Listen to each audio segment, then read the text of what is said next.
Welcome to the IDP show. I'm your host, Evan Ronda, joined in the virtual Sojak by the one, the only Dynasty Tripp. Or do you go by Footballguys Tripp? What's the preferred title here? What do we got to go by? I might should change it to Football Guy Tripp because I've been playing more contract leagues than Dynasty leagues lately. I love it. Well, I think this might be the first show that I get to be on with you specifically. I know we did the draft breakdown a couple years back, but I'm honored to get to be on an episode with you, man. It's a pretty cool place to be, I think, to get to be on an episode with one of the smartest defensive minds in the industry, I would say.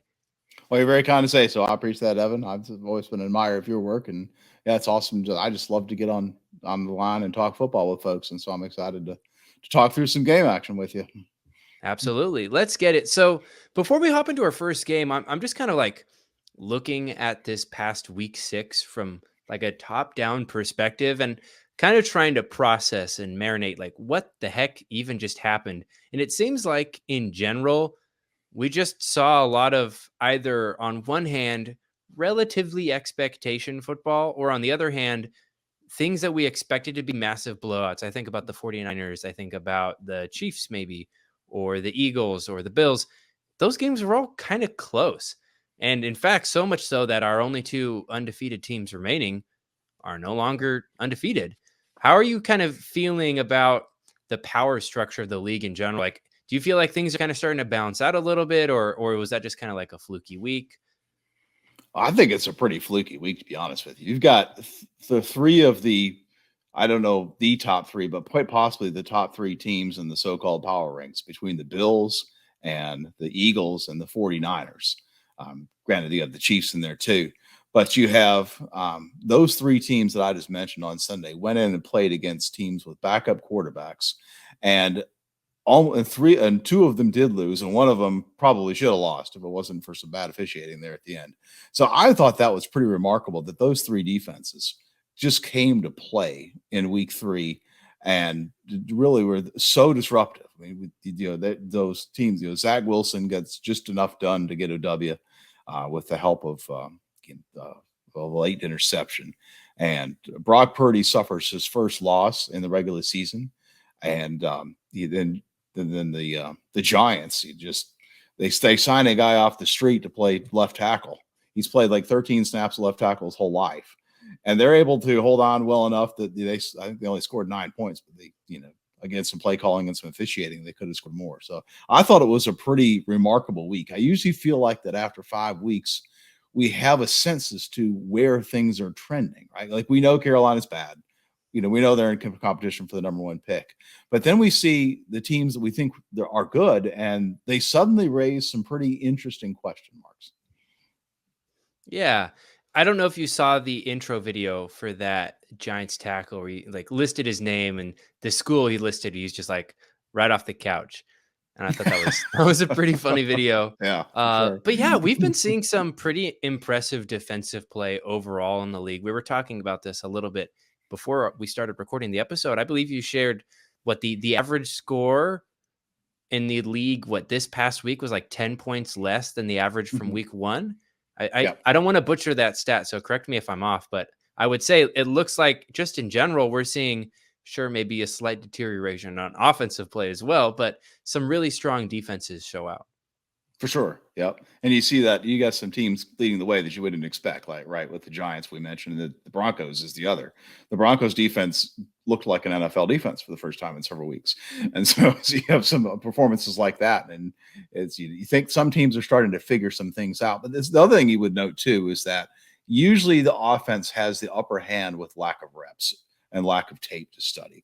And so as the season tends to settle in, I do think there's something to be said for defenses have an opportunity to see what some teams might be trying to do and how to attack some of those, or how to prevent some of those strengths and maybe leverage the weaknesses in those offenses. So I think there is a settling in, but I do think that 10 points is per game on average for total score in a game is pretty remarkable. And part of that too is the red zone efficiency. I saw too a stat that somebody reliable on Twitter posted that the touchdown percentage of red zone drives is 53%, which is the lowest since 2011. So teams like the Giants are kicking field goals rather than able to punch it in. Interesting. Well, I'm thinking here what we want to do is go over a couple injuries here at the start, and then we'll go ahead and get into our games for the listeners, because I think just having the context for what players left the game and did not return to the game is important to touch on at the start. So Marcus Williams, the safety for the Ravens, suffered a hamstring injury.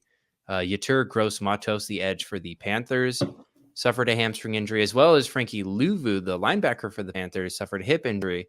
And we'll have to, when we get to that Panthers game, see what implications that had for the rest of the linebackers and the edge rushers. Eddie Jackson just got back, and he left again with a foot injury. That's the safety for the Bears. And then Jerome Baker, the linebacker for the Dolphins, and then Xavier Howard, the cornerback for the Dolphins, suffered a back and a groin injury, respectively. And then we got Keon White and Josh Uche, the edge rushers for the Patriots, suffered a groin and a head injury. A head and a foot injury. My guy, Reed Blankenship, the safety for the Eagles, suffered a rib injury. And then we got two edge rushers. Montez Sweat suffered a thumb injury. That's the edge rusher for the Commanders. And then Marcus Davenport suffered an ankle injury. It's a high ankle sprain suffered against the Bears. It's the Vikings edge rusher who just got back and was playing pretty well. So we'll chat about that a little bit later when we get into it. But we're going to go ahead and begin this week 6 breakdown with Thursday night football. Our first game here is Broncos versus the Chiefs. The Broncos scored 8 points. Chiefs scored 19 points.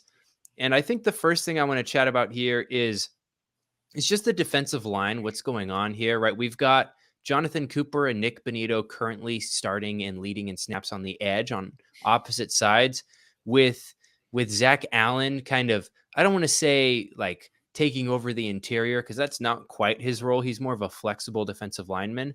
But Jonathan Cooper has been somewhat of a revelation as far as just playing really good football.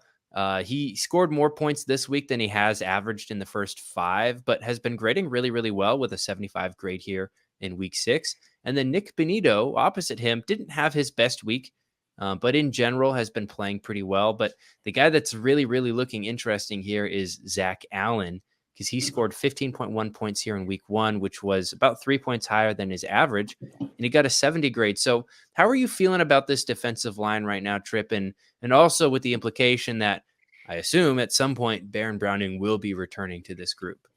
Well, I think first of all is a case of the common cliche of addition by subtraction. You get a couple of guys that I can only imagine must be distractions, and Frank Clark and Randy Gregory. They ate a lot of cap and cash to get rid of Gregory. And all Gregory does is go and immediately collect his first sack of the season with the 49ers. So I think motivation might have been a factor. I don't have any inside information, but I've seen some takes that, the Broncos just wanted to get the young guys out there. Well, I'm sure they did, but it's also because they wanted guys that would play hard. So I think I saw a Twitter post where somebody posted a brief clip of Damari Mathis feigning a tackle attempt at Patrick Mahomes.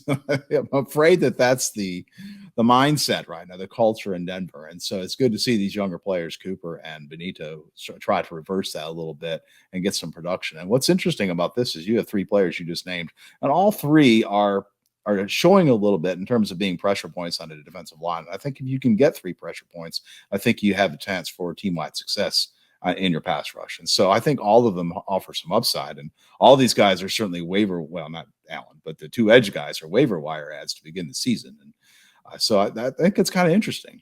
The storyline that strikes me, I guess, out of these the Broncos defense is we talked about before we got in air, is Josie Jewell playing second fiddle to Alex Singleton. Singleton was the guy, I think they extend him at the beginning of the season. Yeah, so and Josie Jewell's in the last year of a veteran deal that was signed by when the previous coaching staff was there, and so Jewell has gotten hurt and lost his job as the green dot while being hurt, and so it's with Singleton playing 100% and his remarkable tackle efficiency that we're not sure is really related to him or not makes him an awfully attractive source of fantasy production the rest of the season if he can hold on to that role. What do you think about that, Duo? Yeah, it's interesting, right? First, because we talk about Alex Singleton playing basically a full-time role and being an incredibly efficient tackler. But on the other hand, Josie Jewell coming back from an injury, still not playing a full-time snap share. In fact, we see Drew Sanders playing 13 of those 72 defensive snaps. Now, he didn't do anything with those snaps. He got a 29 grade on PFF, but um, I'm kind of thinking about this as like, should I be optimistic for Josie Jewell because he didn't play a full-time role, but still got a good amount of tackles, or should I be concerned because he only got a 49 defensive grade, and there are some trade rumors circulating about whether or not he's even going to be a part of this team. And if he is traded, I'm not exactly a buyer on Drew Sanders because he hasn't really shown me anything yet. So that's going to be a tough situation to digest. I think going forward, Alex Singleton is a locked and loaded. I mean, he has been a locked and loaded every week starter. But for Josie Jewell, man, I'll have to throw this back to you because on one hand, like I said, he's playing all right with the snaps that he's getting, but on the other hand, he's not getting more snaps. Should I expect those snaps to increase, or should I be concerned that he's being floated as a trade target? And the one other thought I have is it's more of a funny comment, but you mentioned that they have 3 pressure points on that defensive line.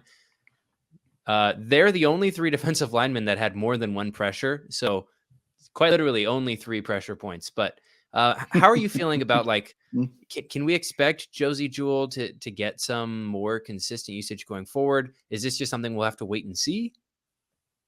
I think that anytime you see, this is why I'm a believer in buying talent, even at like positions like linebacker on your fantasy team, because you take a guy like Josie Jewell who's an adequate player and you get a new coaching staff, you're just always subject to looking at that role changing really without notice. And I would not be optimistic that it switches back. It's because unless somebody can come out and say, well, yeah, he was banged, like Denzel Perryman example, right? He's got a freaking club on his hand because he broke his hand or something. Well, you can explain why he's lost time to younger, less experienced players. But in this case, I can't explain it. And when I see that, the idea of the trade rumor out there, like, yeah, it could just be a rumor because they're parting with other guys and Jerry Jeudy's still out there. But this trade deadline is a week away. And it's whether or not he's a target, I think just depends entirely on the landing spot. What I worry about with Jewell is that he's kind of the proverbial 2-down player. So, of course, so was Singleton for that matter. Neither of these guys are strong coverage defenders. So I'm not optimistic that he rebounds. Really, your only hope is if you're a guy who rostered him, and he was highly drafted. I was really kind of surprised at how high folks were taking him in preseason. Your hope is that the Broncos continue to be this just this bottom feeder that where the defense just can't get off the field and just pile some snaps. So I would be a seller of Jewell if I've got somebody who would take him without really paying attention to snap counts. Yeah, I think I agree with you there. Everything else on this defense was pretty much cut and dry, same old, same old. So I'm going to go ahead and move on over to the Chiefs side of the ball. And the first thing I really got to talk about here is just how messy the linebacker usage is. Steve Spagnuolo is going to do Steve Spagnuolo things. And so let me just read out these snap percentages real quick. Nick Bolton played 88% of snaps. Willie Gay, 69% of snaps. We got Drew Tranquil playing 37% of snaps and Leo Chenal playing 35% of snaps. It's not ideal. I mean, Bolton wasn't the most efficient tackler. Willie Gay was more efficient, but like at the same time, it's just, can we really trust these guys going forward? Because it seems like at this point now, with the injuries that we've seen to Nick Bolton and now him returning, like they've had an opportunity to see all of these guys play a solid amount of snaps. And maybe Spags just likes all of them and wants to give them all their time in the spotlight. How do you feel about this linebacker situation? Yeah, I still like Bolton, but as far as like, I think I had him as a preseason top 5 linebacker, and I obviously have to give up the ghost on that at this point. I mean, he's he did get banged up, and there was talk about him being eased back in, but they got Drew Tranquil, and they seem to like his ability to organize the defense back there. So, we talking about Spags. I mean, Kyle Belfield and I used to laugh though. Well, Spags just hates IDP. That's the only answer for it. But I do think there's something to be said for them they have very they have different roles, and each sub package they identify the linebacker role is somewhat different. So, you have Mike, Sam, and Will in base, but then you have Mike and Buck and nickel, and then you have their dime linebacker. I don't remember what they call it. They call it something else. And so each of those roles are roles that a player has to earn and hold down throughout the course of the season. And we saw that last year with Bolton, where he was able to earn that dime linebacker role, and that's what cemented him as a full-time player in August. And now we're seeing, them wanting to work in Tranquil a little bit, which is interesting.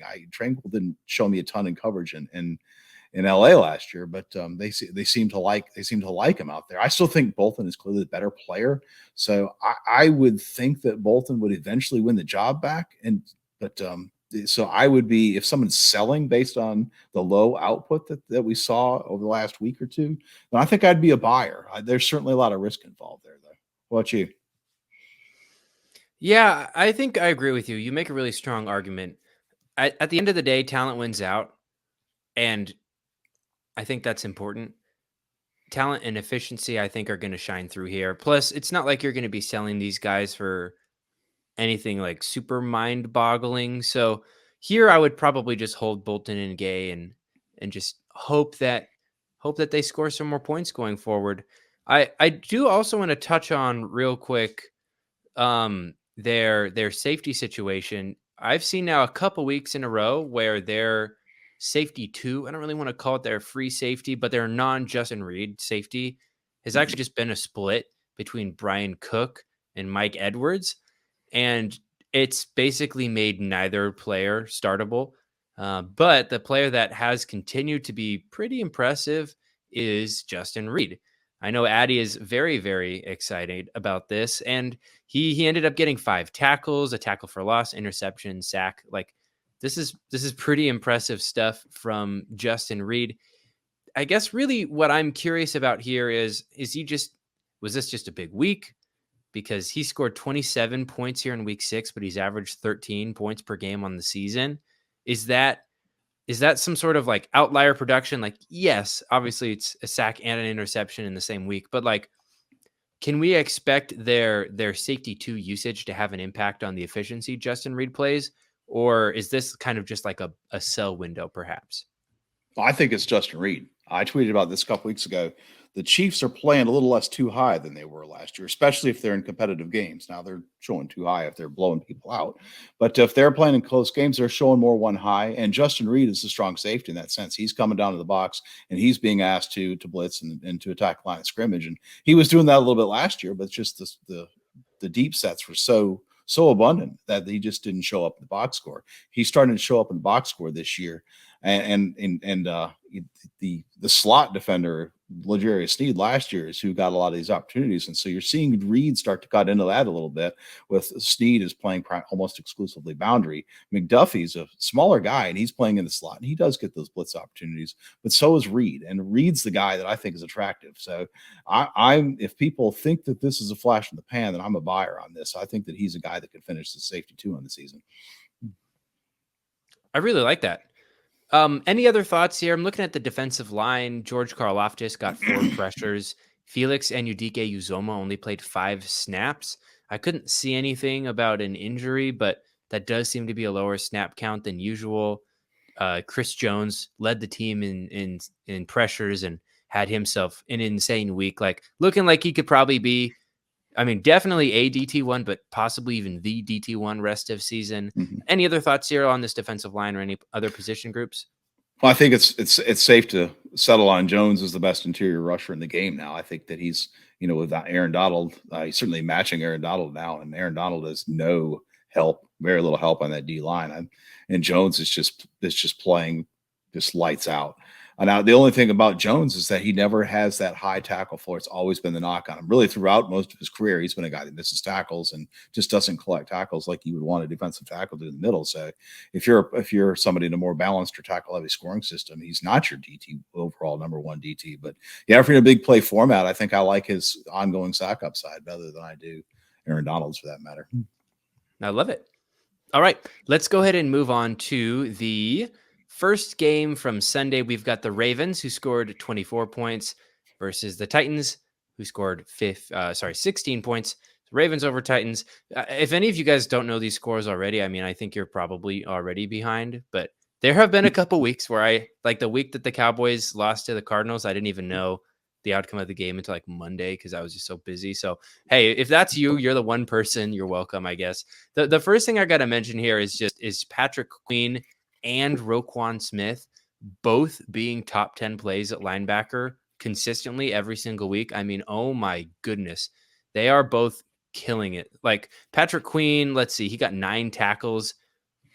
He got 21 points here in week 6. Roquan Smith only got 8 points here in week 6, but he's averaging 18 through the first 5 weeks. He also got 9 tackles. How are we feeling about this linebacker duo? I know Roquan didn't have his best graded game, but it's Roquan Smith. I'm not too concerned about that grading for just a 1-week sample. How are we feeling about this position group?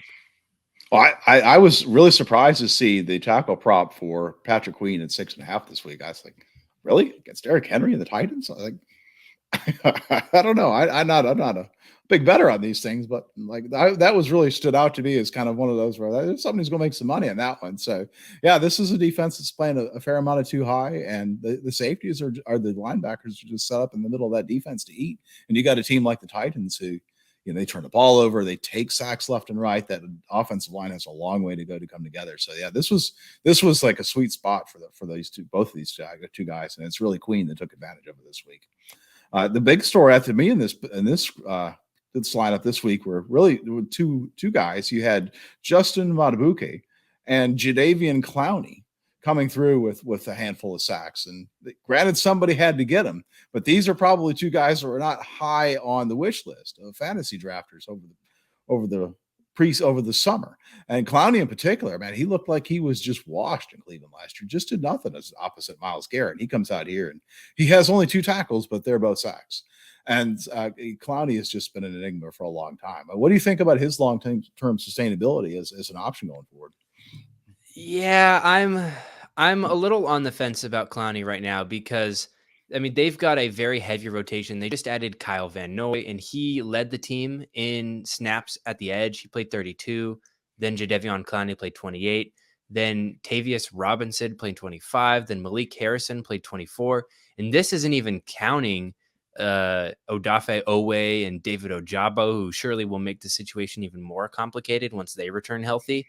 So I'm a little skeptical about the consistency simply because I know that with a lower snap share, it's going to be more volatile. I don't doubt his ability to be efficient with fewer snaps, but like you said, 2 tackles equaled 2 sacks. And I'm just a little worried that like all it takes is, 1 dump off pass and that sack becomes a nothing.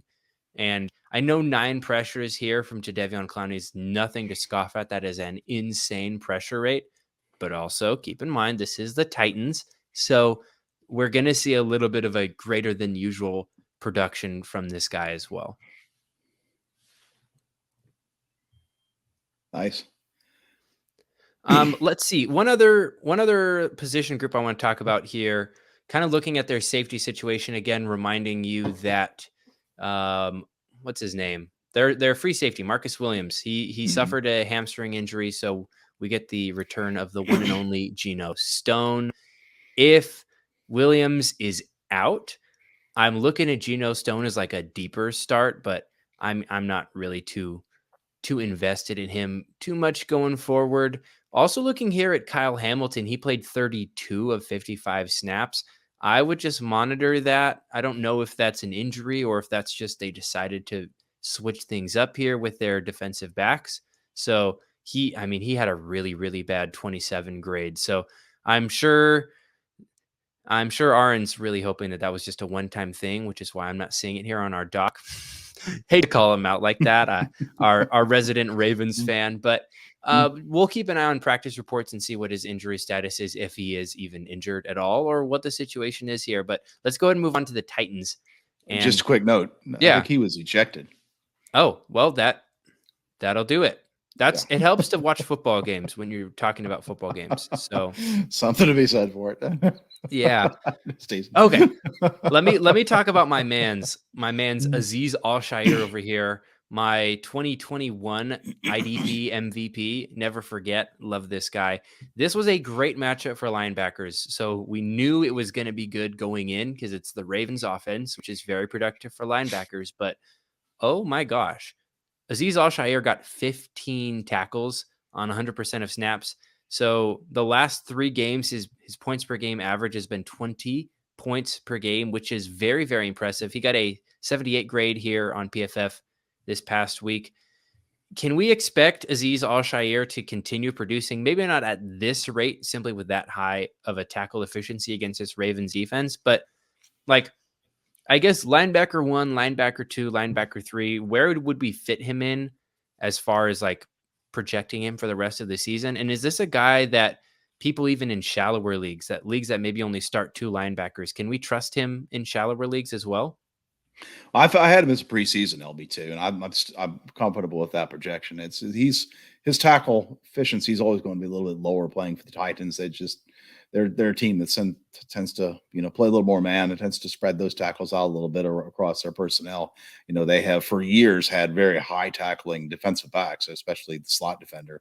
They had overall number 1 DB was Logan Ryan a few years ago as a slot defender. So, yeah, he's limited in that sense. But I'm satisfied and comfortable with him going forward as that LB2 play. And if you're in a shallower league like that, where you're only starting 1 or 2 players, then he's a guy that you probably want to watch the matchups for. Like you were saying, the Ravens tend to funnel a lot of tackle attempts into the middle of the field, and those linebackers tend to clean up. So he was a great start this week. If you're playing a team that's is not able to control the ball, or not a team that runs effectively, then you might want to avoid playing Al-Shaair if you've got a better option in that sense. But yeah, I like him pretty well. I'm comfortable with him in those places that I got him. I think the more interesting one is, are we comfortable with Harold Landry?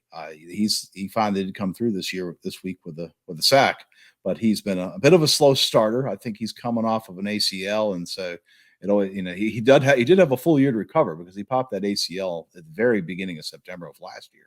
But he was a guy that you still expect those guys with 12 months out, that you would have expected him to be a full participant throughout the summer program. And I don't think he was. And so I think he's been a little slower to recover. So I would say my comfort level with him is pretty good. I think he's a good player, and I think that he will pick it up as the season progresses. How about you? I'm a little more hesitant. I think right now his true pass set pressure rate is like 6.3%. His actual like just overall pressure rate, his win rate is like 4.6%. And in this game, he only got 1 pressure for 1 sack. So it's a little on the lucky side of things. I know he's been really struggling to be as effective as he once was back in the day when he was a huge snap player. So I'm a little more watered down on this than you are. Like, I still like Harold Landry as a long-term play. I don't necessarily think he's washed. I don't think he is incapable of returning to his former self, but I do believe that his points this week are not an accurate reflection of what he did on the field. I guess is just like a wholesale kind of efficiency and skill basis. So I want to see him get that win rate up. I want to see him get more pressures more consistently, and I want to see him have a higher snap share. Also, I do want to give a quick shout out to Joy the Tooth from that preview pod last week, calling out Jack Gibbons out here. This dude had a great game. So I just want to give him a quick shout out there. Any other discussion points on the Titans here before we move on to our next game? Now let's talk about the next game. Awesome. Get out of London. We're done with London for the season. All right. Commanders 24, Falcons 16, as Arthur Smith basically just cries on live television. I don't blame the guy. I probably would too. But I feel like one of the biggest things I want to talk about here is just, shout out Jake Colhagen, but Cameron Curl. Oh my goodness. Cameron Curl strikes again. He had his second 20-plus point game in 3 weeks, and I think one of the reasons why was the injury to Derek Forrest. Now, I've been trying to kind of process what's going on here on this defense. How are they replacing Derek Forrest? What's going on here? Why is Jartavius Martin only getting 7 defensive snaps? Now, he had a 91 grade on those 7 snaps, but I don't trust it. Also, they benched Emmanuel Mosley, I think is what his name is. I'm kind of spacing here. So Forbes. So close. Emmanuel Forbes. Thanks. That's why I've got you here. So you can keep me honest. Okay. So we got Cameron Curl, absolutely killing it in the tackle department, absolutely killing it in the efficiency department. But aside from him in the secondary, like we've got Percy Butler, who had like a 49 grade and didn't play all that well, but mostly played deep. I'm just kind of curious as a wholesale approach.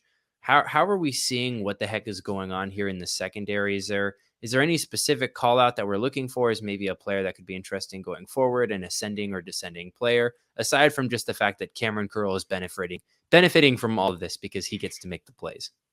Oh, I don't think so. I think this is a case. It's not quite old school single high box safety situation, but it's one of those situations where that one safety is the one that's soaking up all the production, and Percy Butler is the deep safety alongside of him. And I don't really give a rip what the rest of the defensive backs are doing. It's so nice to have this guy just as top 10 overall at the position, and I think there were quite a few of us, including Jake, that was on him as a top 5 option going into the season, and so I'm happy to see that he's living up to that. We have, they're not playing as many two linebackers sets as they did last year when both Davis and Holcomb were healthy. So I think he's got a few more tackle opportunities on that front too. So it's good to see. It's nice to be able to plug him in each week and not worry about him. The one I am worried about is Chase Young. I thought that he was really turning a corner, and to play Atlanta, who will give up some sacks from time to time. And also, of course, as often as they run, you would expect perhaps some tackle production on the edge as well as an edge setter. And Chase Young played 90% of snaps, 75 snaps for that matter. He had a single tackle and didn't get a sack. And so that was a letdown for me. I played him in this one league I've got where you pick a different lineup each week and you can only use a guy once. So I have used Chase Young and I got one tackle out of him, and I can't use him again for the rest of the season. So I'm gutted about that. How about you? I'm a little less concerned about Chase Young simply because he still had a 28.6% true pass set win rate, and he's still leading the team in true pass set win rate over the course of the whole season. Montez Sweat right there behind him. I think it's just one of those like unlucky situations, but I'm also kind of laughing here at the Casey Toohill stat line of 2 sacks, even though he somehow had a 0% pass rush win rate. So I'll have to go watch that game and see how the heck he managed to do that, because this could very well just be Desmond Ridder doing Desmond Ridder things. But this absolutely was the game to start Chase Young. Like you were saying, like they were a top 4 matchup against defensive ends. If you were going to start him any week, it was going to be this week. And he definitely let us down. But that's just what happens with fantasy. And I think what the managers that are listening need to know is just like, you can't get emotional about this. You have to just trust the underlying predictive metrics and believe that Chase Young will absolutely bounce back going forward. Any other thoughts here on this Washington defense, or do we want to move on to the Falcons? Let's see who we got for the Falcons. All right. So I got to show some love to Nate Landman, the Landmaster, because he absolutely continues to crush. Now, he's not playing as many snaps as I expected him to. 39 snaps out of a possible 51, but he played really, really well as far as just getting tackles. So I really like that. He's averaging 7.3 points per game through the first 5 weeks, but he got 9 here in week 6 and 8 tackles, which is pretty impressive, which just goes to show that you can grab linebackers right up off the waivers, throw them into your starting lineup and trust them as long as you know which guys to get. So Nate Landman, is this just a splash in the pan? Like, is he a guy we're going to be able to trust rest of the season as long as Troy Anderson is out? Well, I think he's a matchup based guy. He's that proverbial 2-down player. They bring him in, they have him going downhill. When Anderson was out there, they were playing nickel all the time. Both linebackers are playing full time. Well, now they're bringing in a third safety from time to time because this Landman is a nice player, but he's not a guy that you're going to want to trust in obvious bad situations. So to me, that makes Landman more of a matchup based starter. If you've got a situation, especially if you think Atlanta is going to be a big winner in that week where you think they can put the other team, behind the chains, then you can't be excited about playing Landman. I think that one I was able, I mentioned that league a second ago where I started Chase Young. I also started Bud Dupree. And fortunately, that was right, which is, it's a deep dive there for a player. But got a sack and a half out of Bud Dupree, 4 tackles, 2 quarterback hits, 39 snaps, 76% of total defensive snaps for the Falcons, as the Commanders were really not able to possess the football at all in this game. But what I think is interesting about Dupree is he's really emerged as their top pass rusher, which I think he's pretty much left for dead certainly by IDP gamers and almost by most of the league prior to this year. Yeah, I think he should probably continue to be. This was absolutely the matchup to stream him. We talked about this on the weekly preview pod last week. We said Arnold Ebiketie, Calais Campbell, Bud Dupree, Grady Jarrett. I mean, all these guys, they're going to eat. And, well, what do you know? 2 sacks. Well, this is by PFF metrics, so they might not have been reflected on your platform. But, 2 sacks for Ebiketie, sack for Calais Campbell, 2 sacks for Bud Dupree, sack for Grady Jarrett. Like, they were getting pressures out the wazoo, 6 sacks in total. This was the game to start him. If you are somehow able to sell Bud Dupree off of this performance, I mean, I don't know what league you're able to pull that off in, but if you're able to do it, I mean, this is the week to do it, because I don't necessarily expect this to continue. This was the most advantageous matchup for defensive ends in all of football. So, yeah, I'm glad that he did what he did, because he should have done that. I think that was pretty much expectation. I think I want to jump here just into our next game, talk about the Colts versus the Jags. I believe this is our first rematch of the season, and the Colts got pretty much routed by the Jags, 20-37. Anthony Richardson is out, looking like he might miss the rest of the season. I'm sorry, Josh. Trevor Lawrence got a little bit of a knee sprain too. Whoa, this is a defensive podcast, right? All right, let me go ahead and talk about the Colts defense here. I think what's pretty interesting is, I love this. I have to read this note straight from the doc. He's got the biblical name, and his play has been so much of a revelation. It has IDP players thanking the Lord. Samson Ebukam, he got 17.45 points here in week 6. He's averaging 12 through the first 5 weeks. He keeps getting away with this. He keeps being a productive player, and I'm not sure that I should be surprised at this point, because I mean, he did pretty well in San Francisco, and now on a new team where he's getting some decent opportunities, he's continuing to play well. I mean, looking at his true pass at win rate through the course of the season, he's got 15.2%. That's a little above average, and he's getting a lot of pass rush snaps to couple it. So, do we think that Samson matches his name? Is he just overpowering the competition, or is he just kind of getting lucky? I think it's mostly luck, but I do think that he's in a situationally a really good spot. He's when I was on a preseason pod, I think it was with Kyle and Daryl on the IDP Nation pod about 6 months ago. We were struck by just the number of journeyman pass rushers who got paid $20+ million for multi-year contracts, and this was one of the guys that we talked about a little bit. And in hindsight, he's landed in probably the best spot of all of them. I think we talked about Okoronkwo because at the time that was before Zadarius Smith showed up in Cleveland. But Samson Ebukam comes in, and he's played well enough to be an NFL starter for several years. He played opposite Nick Bosa and had he occasionally popped up. What's interesting here is he's playing opposite Kwity Paye, and Kwity Paye is a strong edge setter. So Ebukam doesn't have to worry about that. What he does have to worry about in Gus Bradley's defense is getting upfield, and really all he has to worry about. And so that makes he kind of fits the mold of a situational pass rusher. But on the Colts, that role gets you close to 60% of the snaps. And so he has been able to capitalize on plus matchups throughout the season. And Trevor Lawrence isn't a plus, it's more of a neutral matchup. I guess he is a guy that'll eat the ball because he holds it too long sometimes. So, I think it's probably luck. He's not a guy that I would want to rely on going forward, but I think if you're in a spot where you have picked him up on waivers and you need to platoon him in that spot for, different similar caliber players, I could see that working. Again, you'd be better off to trade for an asset, a real true pass rusher who's getting, true quality, complete player at defensive end who's playing 75 to 80% of the snaps if you can. But if you can't, this guy's a stopgap solution through bye weeks and injuries. I guess the big story really out of Indy though is Shaq Leonard. I mean, gosh almighty. I mean, this guy's, there was some hope, I think, that he would rebound and regain form, but he continues to play second fiddle to Zaire Franklin, and he's just really not even putting up anywhere near the production, the efficiency that Franklin is. What do you make of that? Yeah, I was a little concerned about what his usage would look like returning from injury. And I mean, he had like a decent game this week. He put up 10.75 points here. He's been averaging 6 through the first 5 weeks.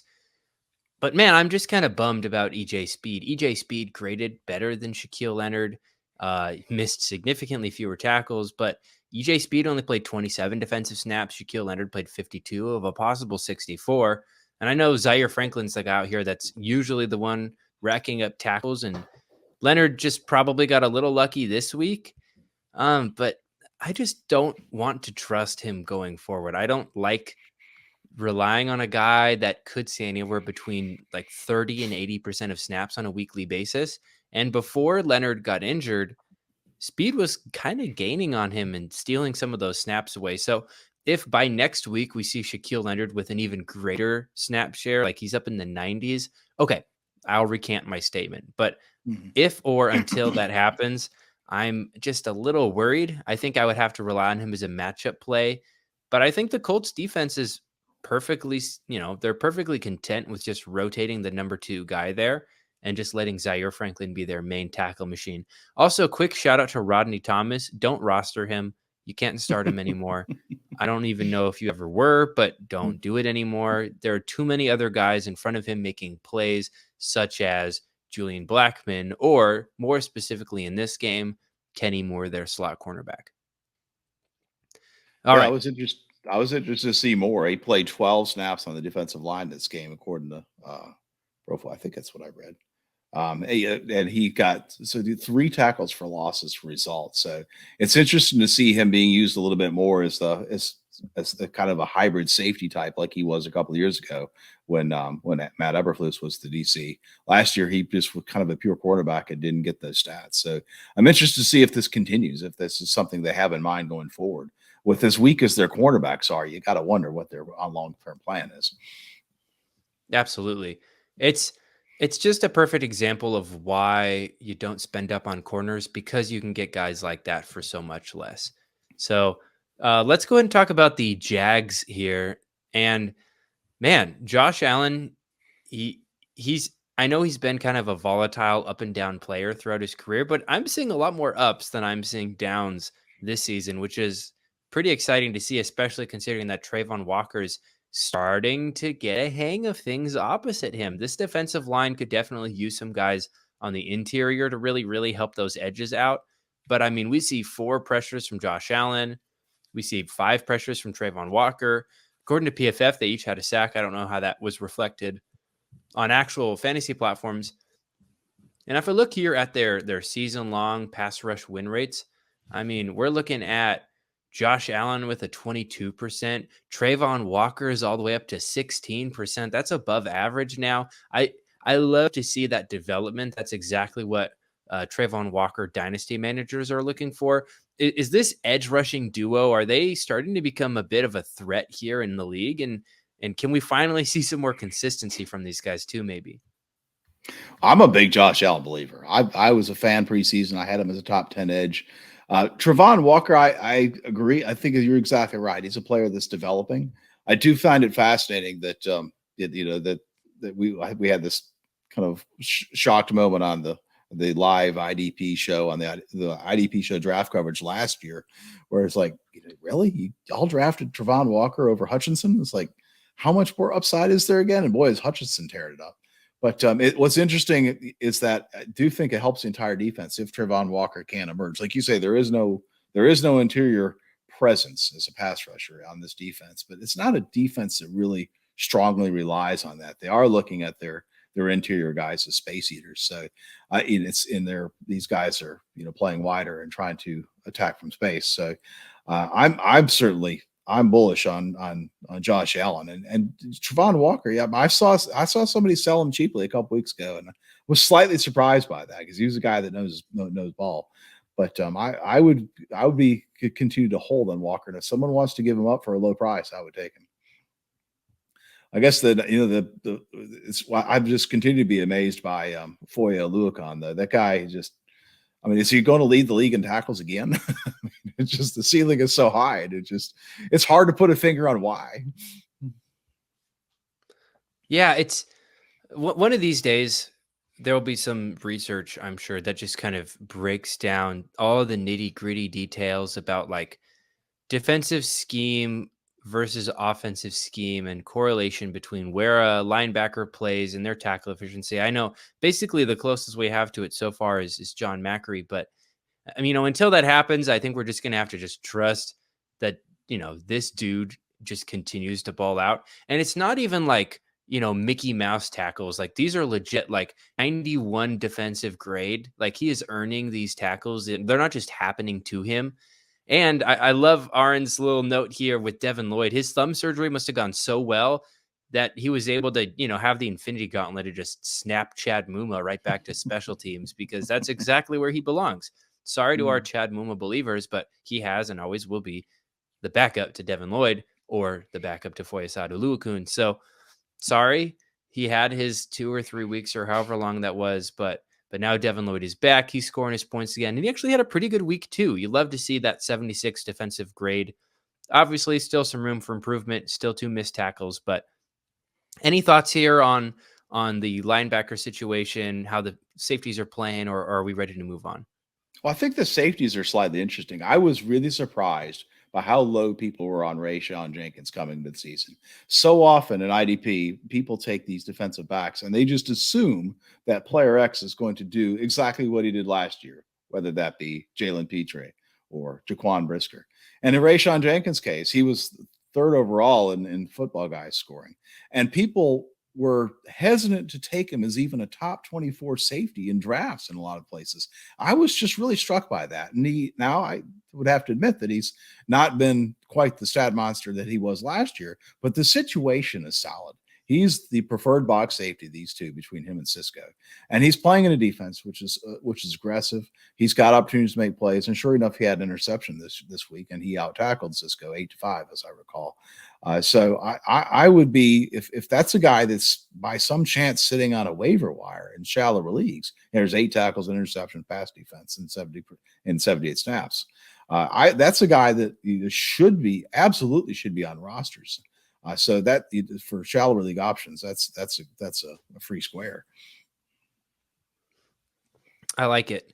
I'm ready to go ahead and move on to this next game here. Talk about the 49ers losing to the Browns 17-19. I think the first thing I want to look at here is Oren Burks, because yes, he was the quote unquote replacement for Dre Greenlaw, but wasn't insanely good. He put up 8 points here in week 6, played 100% of defensive snaps.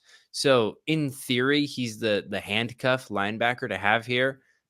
Put up 8 tackles, so it depends on the kind of league that you're in. But this guy put up a 41 defensive grade. He's not anywhere near Dre Greenlaw when it comes to actual talent on defense. So I guess this is really just more of like a matchup play. But even still, like against the Browns offense led by PJ Walker, like I feel like if there was a team that you were going to have a good week against, this would be it. So as far as handcuff linebackers go, I think there are some leagues that are deep enough that like you're going to roster a guy that isn't going to play defensive snaps unless a starter gets hurt. Like, EJ Speed is a great example, or at least used to be. Azeez Al-Shaair, back when he was on the 49ers, was this exact same player. I think there are some guys that are worth keeping just in case. I'm not sure Oren Burks is now in that category. This is such a random take, but like, how do we feel about this before we kind of get into the more interesting stuff? Yeah, I'm with you that Burks is he's just a warm body out there. Like you mentioned Al-Shaair. I thought Al-Shaair flashed when he was on the field in relief of Greenlaw. I mean, Burks is, he's Jag.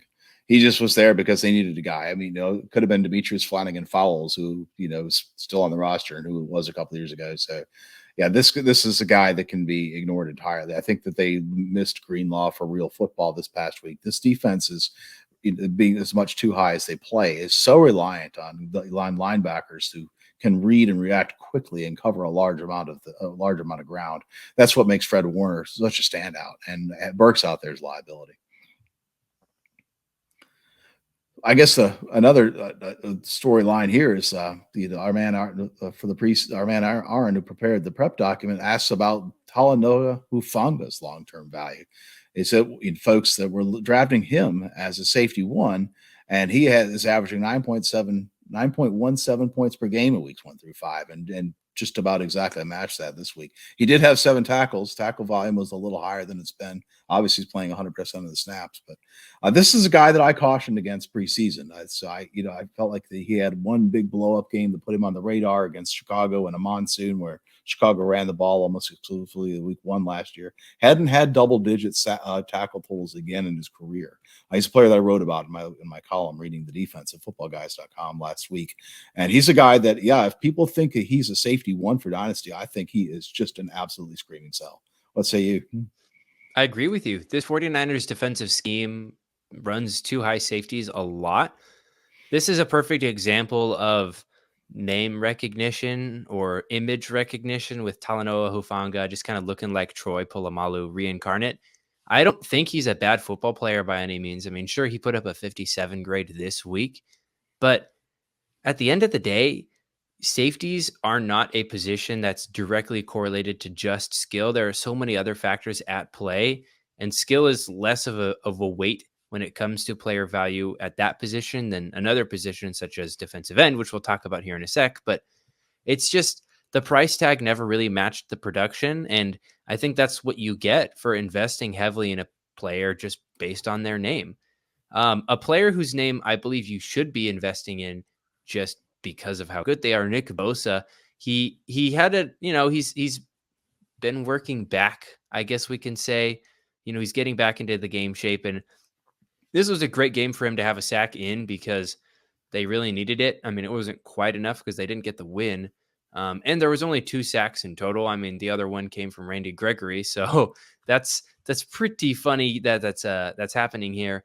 But I think really my takeaway here is just how deep the defensive line rotation is. I mean, they had like 1, 2, 3, 4, 5, 6, 7, 8 different guys that played more than 20 snaps on the defensive line. And all of them played more or less okay. Like their pressure numbers aren't going to look huge, but that's just because none of them played that many defensive snaps. If I look here at their win rates, I mean, 28%, 26%, 24%, 22%, 20%, 18, 16, 15, 15. I mean, the only guy that doesn't have an elite win rate is Randy Gregory. But if I look at his just week 6, I mean, Randy Gregory was up at 25% in his true pass set, which is obviously a figment of just the defensive line that he's in. But really, I think there's a lot of risk here, a lot more risk than people probably think, because it's Nick Bosa who played 68 defensive snaps, and then Eric Armstead, who played 54 defensive snaps.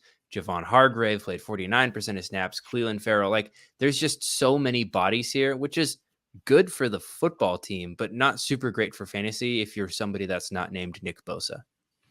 I think part of the thing here is that Nick Bosa, last time I checked, was leading the league in double team rate.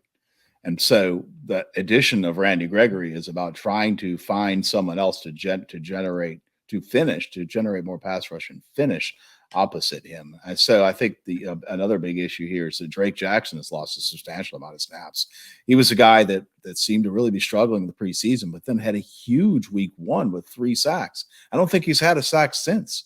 And I'm not really sure what's happening there. I've actually felt like that he played pretty well in that game. I don't feel like his sacks were just all luck or junk. And so, but he's a guy, obviously, they've lost some confidence in because they traded for Randy Gregory, and Randy Gregory is at least a known quantity. But last week, Austin Bryant, who is a cast off of the Lions, ate into Drake Jackson's stats. So I'm not sure what to make of all that because, as you mentioned, when that whole line is out there together, they're one of the leading units in the league. I mean, Drake Jackson is part of a foursome that is the 3rd highest pressure rate of the entire league among all foursomes. So it's interesting to see both him lose snaps and what this means to the addition of Gregory moving forward, because they have not been piling up sacks. There are other teams.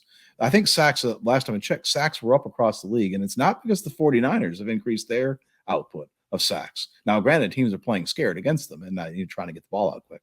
But I'm curious to see if you think anybody really emerges as a sack monster. Does the entire team pick up their conversion rate of sacks, and do they really start to get back to what we wanted when we drafted some of these guys? Yeah, that will be what we'll have to see as the season rolls on. Some of this could be matchup based. Some of this could be, I don't know, just outside factors. I mean, it was a pretty rainy game, so who knows how much of a play that has to, how much that plays into this. Moving on to the Browns here.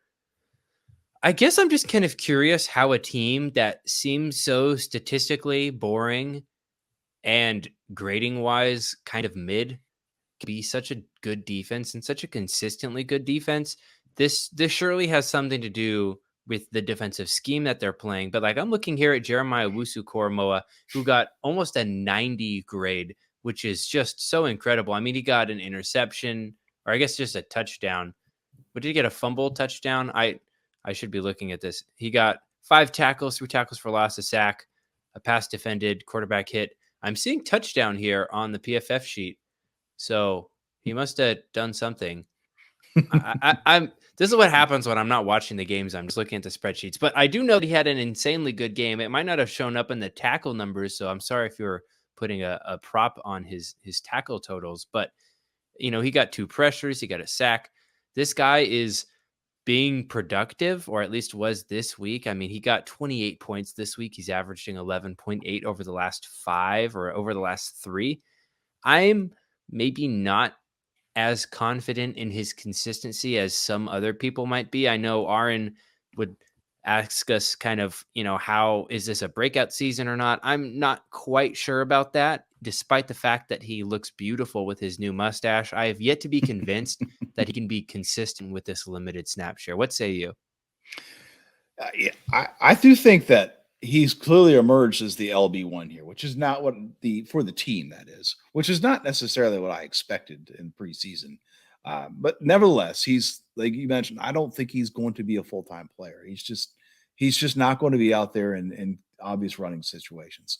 That said, I was an apologist all last year, and I kept arguing that it's because the defensive tackles were so bad, and they have upgraded their defensive tackles. And so that has made a difference. This entire defense has run better. You mentioned the defense as a whole. Well, I think it's worth noting that, in my opinion, the positions that matter most on defense are the up front and the cornerbacks. And it's not so much about having a star cornerback. It's about having good play at least 3 spots. So you can put 3 corners out there at any time. And when you can do that, you can do all kinds of things, like, with your pass rush. And the thing is you already have Myles Garrett, who's arguably the best defensive end in the league. You get Zadarius Smith in there, and Zadarius Smith may not be piling up stats. I mean, he's got, 1 quarterback hit and it didn't stat on the week outside of that.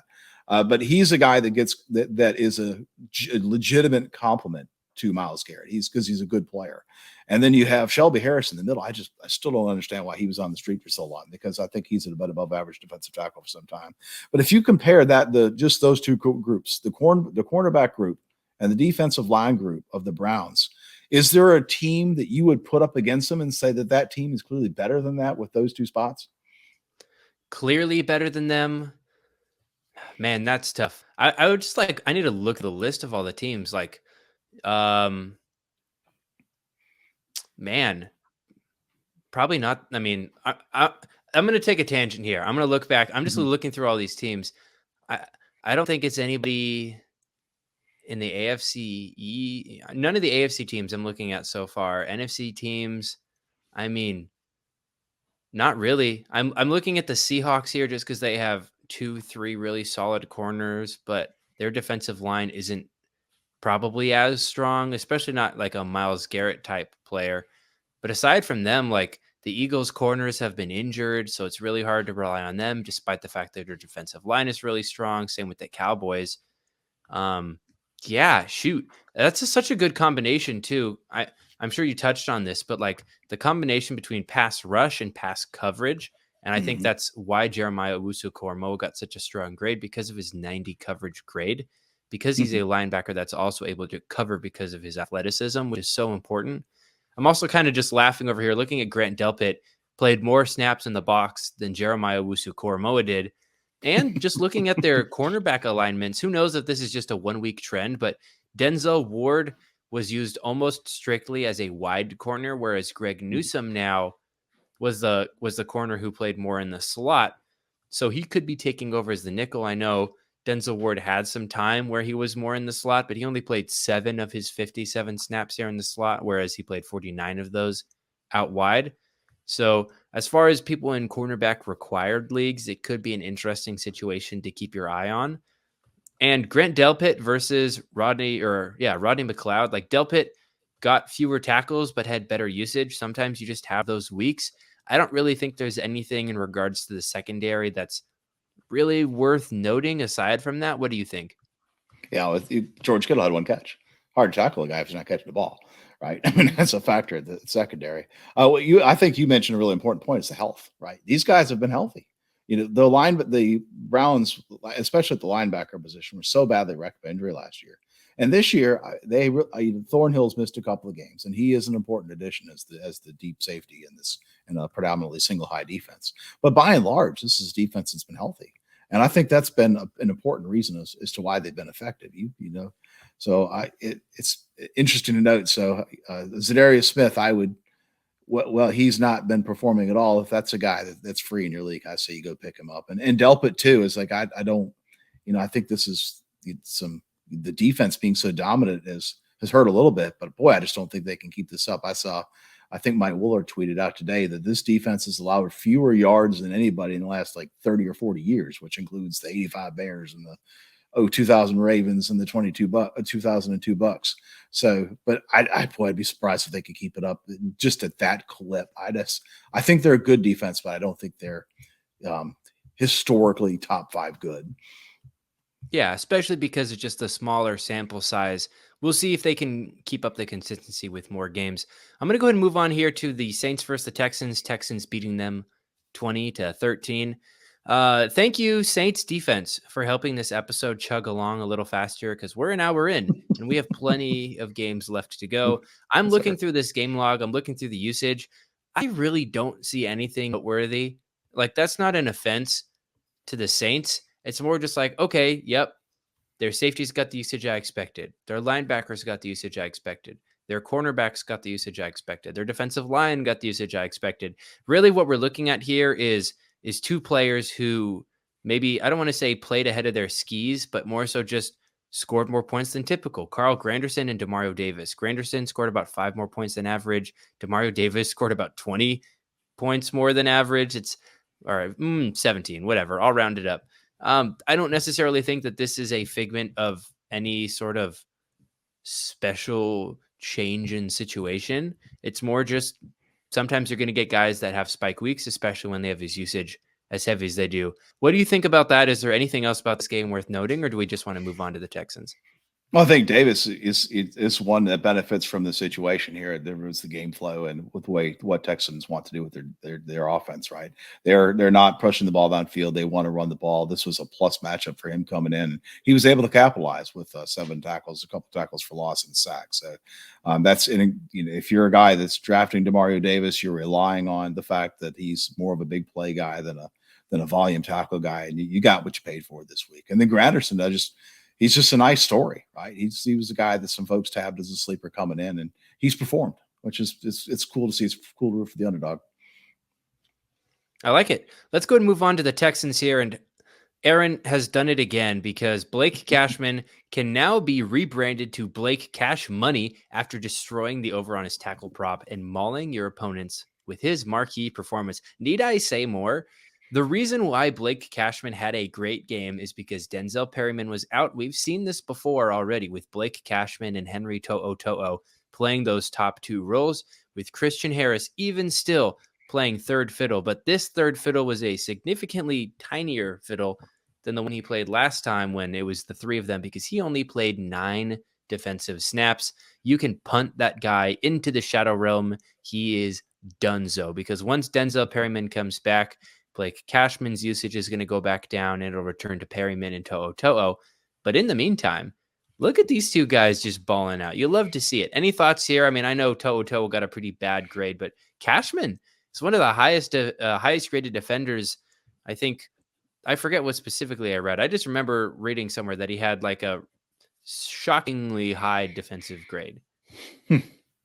Yeah, that's interesting. Yeah, it's a fluid situation with these linebackers. You've got, like you mentioned, the four names here. I would be, I don't know. I'm just not 100% sure anybody's going to play full time, right? They brought in Perriman. I've got to imagine that he gets the job back, but I don't know that. I mean, Cashman's played pretty well. I think he holds on to a role. How much? Hard to say. This is a game where they played 82 snaps on defense because the Saints were able to possess the ball against them. And so that in itself is, 15 tackles, yes, for Cashman, but 82 snaps is not going to happen every week. Their defense is better than that this year.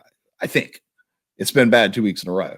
I think they're going to continue to but I say bad, right? They limited the Saints to 13 points. And so the question is, are they able to, they can't play that many snaps every week and win. I think they've got to be able to get off the field. So it's an interesting challenge. Harris, I think, is the big story in the sense is that it looked like he was the LB1 in the preseason. He was LB1 through all the preseason games, and he comes in and it's kind of where you have to look back at talent again. This is a guy that was terrible last year, and he's not been good this year either. How about these two edges, Anderson and Greenard? What are you betting on the rest of the season? I really like Will Anderson. Obviously, that's the coldest take of this entire episode. I know that Greenard has averaged more points so far through the first 5 or 6 weeks, but Anderson has the better underlying metrics. He's grading better. He has a higher pass rush win rate. I mean, in all situations, it's almost doubled, and in true pass sets, he's still got him beat by like 7%. I mean, Anderson's at 24%. Greenard's at 17%. So they're both good players. Like, I'm not complaining with having Jonathan Greenard on my team, but if there was going to be a buy window for Will Anderson, it's going to be now, I think, because he's not going to be able to be as limited a producer going forward for much longer, especially because I know he's playing well. He's grading well. He's getting pressures. He's winning his reps. It's just not quite yet showing up on the stat sheet. And some managers just don't pay attention to some of those underlying metrics. So if you're a player that's trying to invest in a guy that can be productive this season, but also be a really, really high-end player in Dynasty, this might be the time to do it. Catch a manager while they're sleeping, while they're just looking at game logs, and try and make a move on him right now. Any other thoughts here on Texans defense?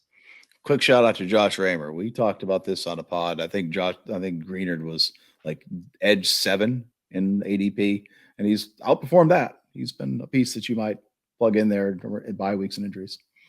Absolutely. Totally agree. Now we've got the Panthers versus the Dolphins. Panthers came in hot with a 14-0 start, and the Dolphins then decided that they were going to start playing football and doubled the score 42-21. Let's talk about the Panthers here first. It's interesting. Brian Burns here, what we've got going on. I want to wait on this. I think what I'm most interested here is looking out at the linebacker situation. It's so weird. The Deion Jones, Kamu Grugier-Hill. There's another linebacker whose name I'm totally spacing on that they also had working a couple weeks ago. Shaq Thompson, yes. Chandler Wooten. Yes, thank you. Wow. I'm very impressed that you just have that off the dome. So shout out there. Chandler Wooten didn't play this game, so Deion Jones was back. He got a couple tackles. Kamu Grugier-Hill did his typical terrible PFF grade, but get a couple tackles performance. Love that Hawaiian. Going forward, I don't even know if we can trust any of these guys once again. Like, if Frankie Luvu misses any time, we might just see what we saw last time, which is just both of these players be pretty bad. But if I had to gamble on somebody, it would be Kamu Grugier-Hill. And I would probably prefer Chandler Wooten over Deion Jones once again, even though Deion Jones was the guy that played in this game. Because it seems like Chandler Wooten only comes in when he knows he's going to start. But if they don't like activate him or something, I don't really know how specifically they have it organized. So maybe you have more information. But Chandler Wooten played above Deion Jones in the opportunity when we thought Deion Jones was going to get a lot of snaps. Yeah, it's just a bad team that's trying to figure out what to do. It was just announced today that Frank Reich is going to give up play calling responsibility. I worry that's coming down from the from ownership. And, Wooten is a guy that's, popped on and off practice squads and the like. And we at one point we saw Kamaguchi Hill come in for Shaq Thompson. Like, oh, okay, well, he's back, right? He was a guy that was relevant at once upon a time in Houston. I just wouldn't touch any of these guys. I'd see if Luvu was healthy, and if he wasn't, I think you're giving up some upside if you do that, because this is a team that's struggling to get off the field. You probably can get some free squares from time to time, but this is, you got Jeremy Chin is in there mixing in there too with this nickel back role that he's competing for tackles, and he only played like 35% of snaps, I think, this past week. Just something brutally bad. And they started like 2 scrubs at safety. It's just, this is a defense where the wheels are falling off. Man, granted, Miami's torching everybody. I guess you got to give the Panthers credit for limiting them to about half of what the Broncos gave up. But other than that, it's cringeworthy in Carolina right now. Yeah, the Panthers are just showing that they would literally rather put Evan Ronda off the street into free safety than play Jeremy Chin, because they had their 2 starting safeties out for this game. Sam Franklin Jr. has been filling in. They got this guy named Matthias Farley hopping in there, getting himself a 29 PFF grade, and he still played 63 of 67 defensive snaps, whereas Jeremy Chin played only 26 defensive snaps, and he got himself a 30 defensive grade. So I don't know what's going on with Jeremy Chin. What happened to him? Did he get like a doppelganger? He got kidnapped. Somebody else is coming in here pretending to live his life and just doesn't know how to play football. Like, what's going on? Because Jeremy Chin, like, I know there's trade rumors floating around. Maybe like the Eagles might potentially be adding him. But I mean, if he continues to perform like this, is he even going to end up on a new roster? Because he could just be completely irrelevant for the rest of the season if he's continuing to stay on this team. What do you think there?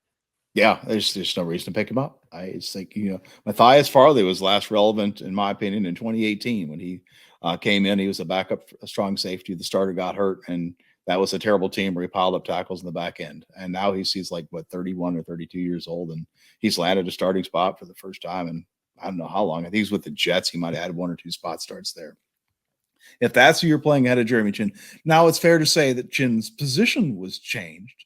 But still, it's like, how do you justify this parade of practice squad linebackers and safeties, and you have a player who has played effectively at times at linebacker and safety, and you can't find a larger role for him? It's mind-boggling. Crazy. All right, let's go ahead and move on to a team that's a little bit more exciting with the Miami Dolphins. And I think what I need to talk about first and foremost is Jalen Phillips. I'm looking over this game log right now. We got Jalen Phillips playing 30 of 69 defensive snaps, obviously playing on the defensive line. Andrew Van Ginkel also playing on the defensive line. And that impacted David Long not at all, because David Long played 50 defensive snaps. So while this is Jalen Phillips' first game back from injury, and I'm sure we can probably expect more usage going forward, it's also interesting to see, okay, they were completely blowing out the Panthers, so we got a lot of backups playing some defensive snaps in this one, so we can't overthink it too much, but it looks like David Long and Jalen Phillips can coexist in this world together, and that makes me really happy. Well, plus Jerome Baker got hurt too, so if that's a long-term thing, then David Long, who looked like total panic button alert in week 1 after playing like 16 snaps and losing the job in nickel sub packages to Andrew Van Ginkel, who played off-ball linebacker, Long looks like he might be okay, because Van Ginkel seems to be a regular member of the pass rush rotation going forward. So one of the points that was debated at footballguys.com a couple weeks ago is the long-term outlet for Van Ginkel. I equated him to a utility infielder, a guy that I wouldn't be comfortable starting every week. How do you feel about him? He's intriguing. I think the flexibility that he provides is, I mean, it's upside. The fact that he's staying on the field and getting use means something, because this defense has enough guys that if you aren't going to earn your spot onto the field, you're not going to get a spot on the field. So the fact that he's getting the volume that he is with the amount of healthy players that they have on defense, yes, I know, we got a little bit of an injury here to Jerome Baker, but that aside, a lot of guys on this team are getting pressures. A lot of guys on this team are getting sacks. I know Bradley Chubb had almost a 90 defense grade, which is impressive. Now, it was against the Panthers, so I'm not going to put too much weight in that, but lots and lots of players are getting use. And if you aren't good enough to stay on the field, you're not going to stay on the field. And so that absolutely means something. Are there any other guys here on this team we want to talk about? I'm pretty much ready to just move on to the next game. I just would just say quickly about Chubb. This was his first full sack of the season. And this is the other thing to mention, too, is that Xavier Howard is hurt. This is another team where we talked about corners. And if this team had all its healthy corners with Xavier Howard and Jalen Ramsey, this might be a formidable unit. But I worry about the pass rush's sustainability with so little of the back end right now. Yeah, I absolutely agree. This is a game of attrition. Perhaps maybe they just don't care because they figure what the heck, we'll just outscore you anyways. So we'll see how that strategy plays off for the rest of the season. But let's go ahead and move on here to the Seahawks versus the Bengals. Bengals beat them 17-13. The first thing I'm looking at here when I hop into this game is Julian Love playing 24 of 54 defensive snaps, and none other than Jamal Adams playing 46 of 54 defensive snaps. And not only did he play 46 of 54 defensive snaps, he got a 74 defense grade, which is respectable. I'm seeing what his tackle and stuff looks like if we have this written down, because on PFF here it says he had a pressure, he had a quarterback hit, he had 4 tackles, he played all over the field, 4 snaps in the defensive line, 18 snaps in the box, 12 snaps at free safety, 12 snaps in the slot. I think Jamal Adams is back, and I think if you're a Julian Love manager, that is, I think your worst fears have become true. He just got pushed down the depth chart. This is Jamal Adams' job now. How do we feel about it? Yeah, I think that was the fear all along, right? If you're paying this guy so much money to be there, and in the person of Jamal Adams, I still think that anything they get out of him is a bonus, right? I mean, it's just how long does he stay healthy in part, but the fact that he's back 85% of the snaps and fairly productive, I mean, is, I think, all you could hope for and more if you're a Seahawks fan. Like you said, if you're a Julian Love manager, it's like you couldn't have imagined it would be this bad. I mean, you had to know there was risk, but to drop down to 44% against a team that plays a whole bunch of 11 personnel, knowing that they trotted out Trey Brown at corner for 39% of the snaps, it's got to be depressing. One thing I would note, though, that I thought particularly was interesting is, as I wondered if this would be the case coming out of the bye, is what would Devin Witherspoon's role be? And the answer is that he's primarily a slot defender, which I'm intrigued by. I think that he offers some real upside for cornerback required leagues in that spot. He didn't pile up stats this week the way he did against the Giants a couple weeks ago, where he had like 2 sacks and an interception. But still, I think that this is a productive spot for him. He had 4 tackles and 3 passes defensed. So for folks that are relying on that scoring category, he was certainly productive enough. Yes, I really like how they're using him. I think it makes a lot of sense. I know he's an absolute dog, and I knew he was going to be good wherever he was used.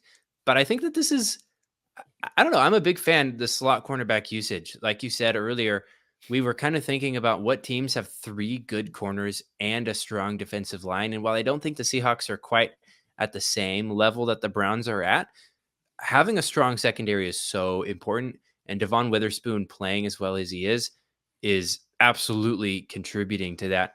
One of the last things I want to mention is just kind of a closing thought. I feel bad for the weekly preview episode last week. I knew this was going to be a bad linebacker matchup, but I was like, it's the Seahawks. I'm not going to tell people to bench. I'm not going to tell them to bench, Bobby Wagner and Jordan Brooks. They both had down weeks. So instead of seeing this as an apology, just see this as an explanation. Don't see this as a start of some new trend. It's just what happens when you play against the Bengals offense. And speaking of which, let's go ahead and jump into the Bengals. And I think the first thing I got to mention is the one and only mom's meatloaf, Logan Wilson. He's back.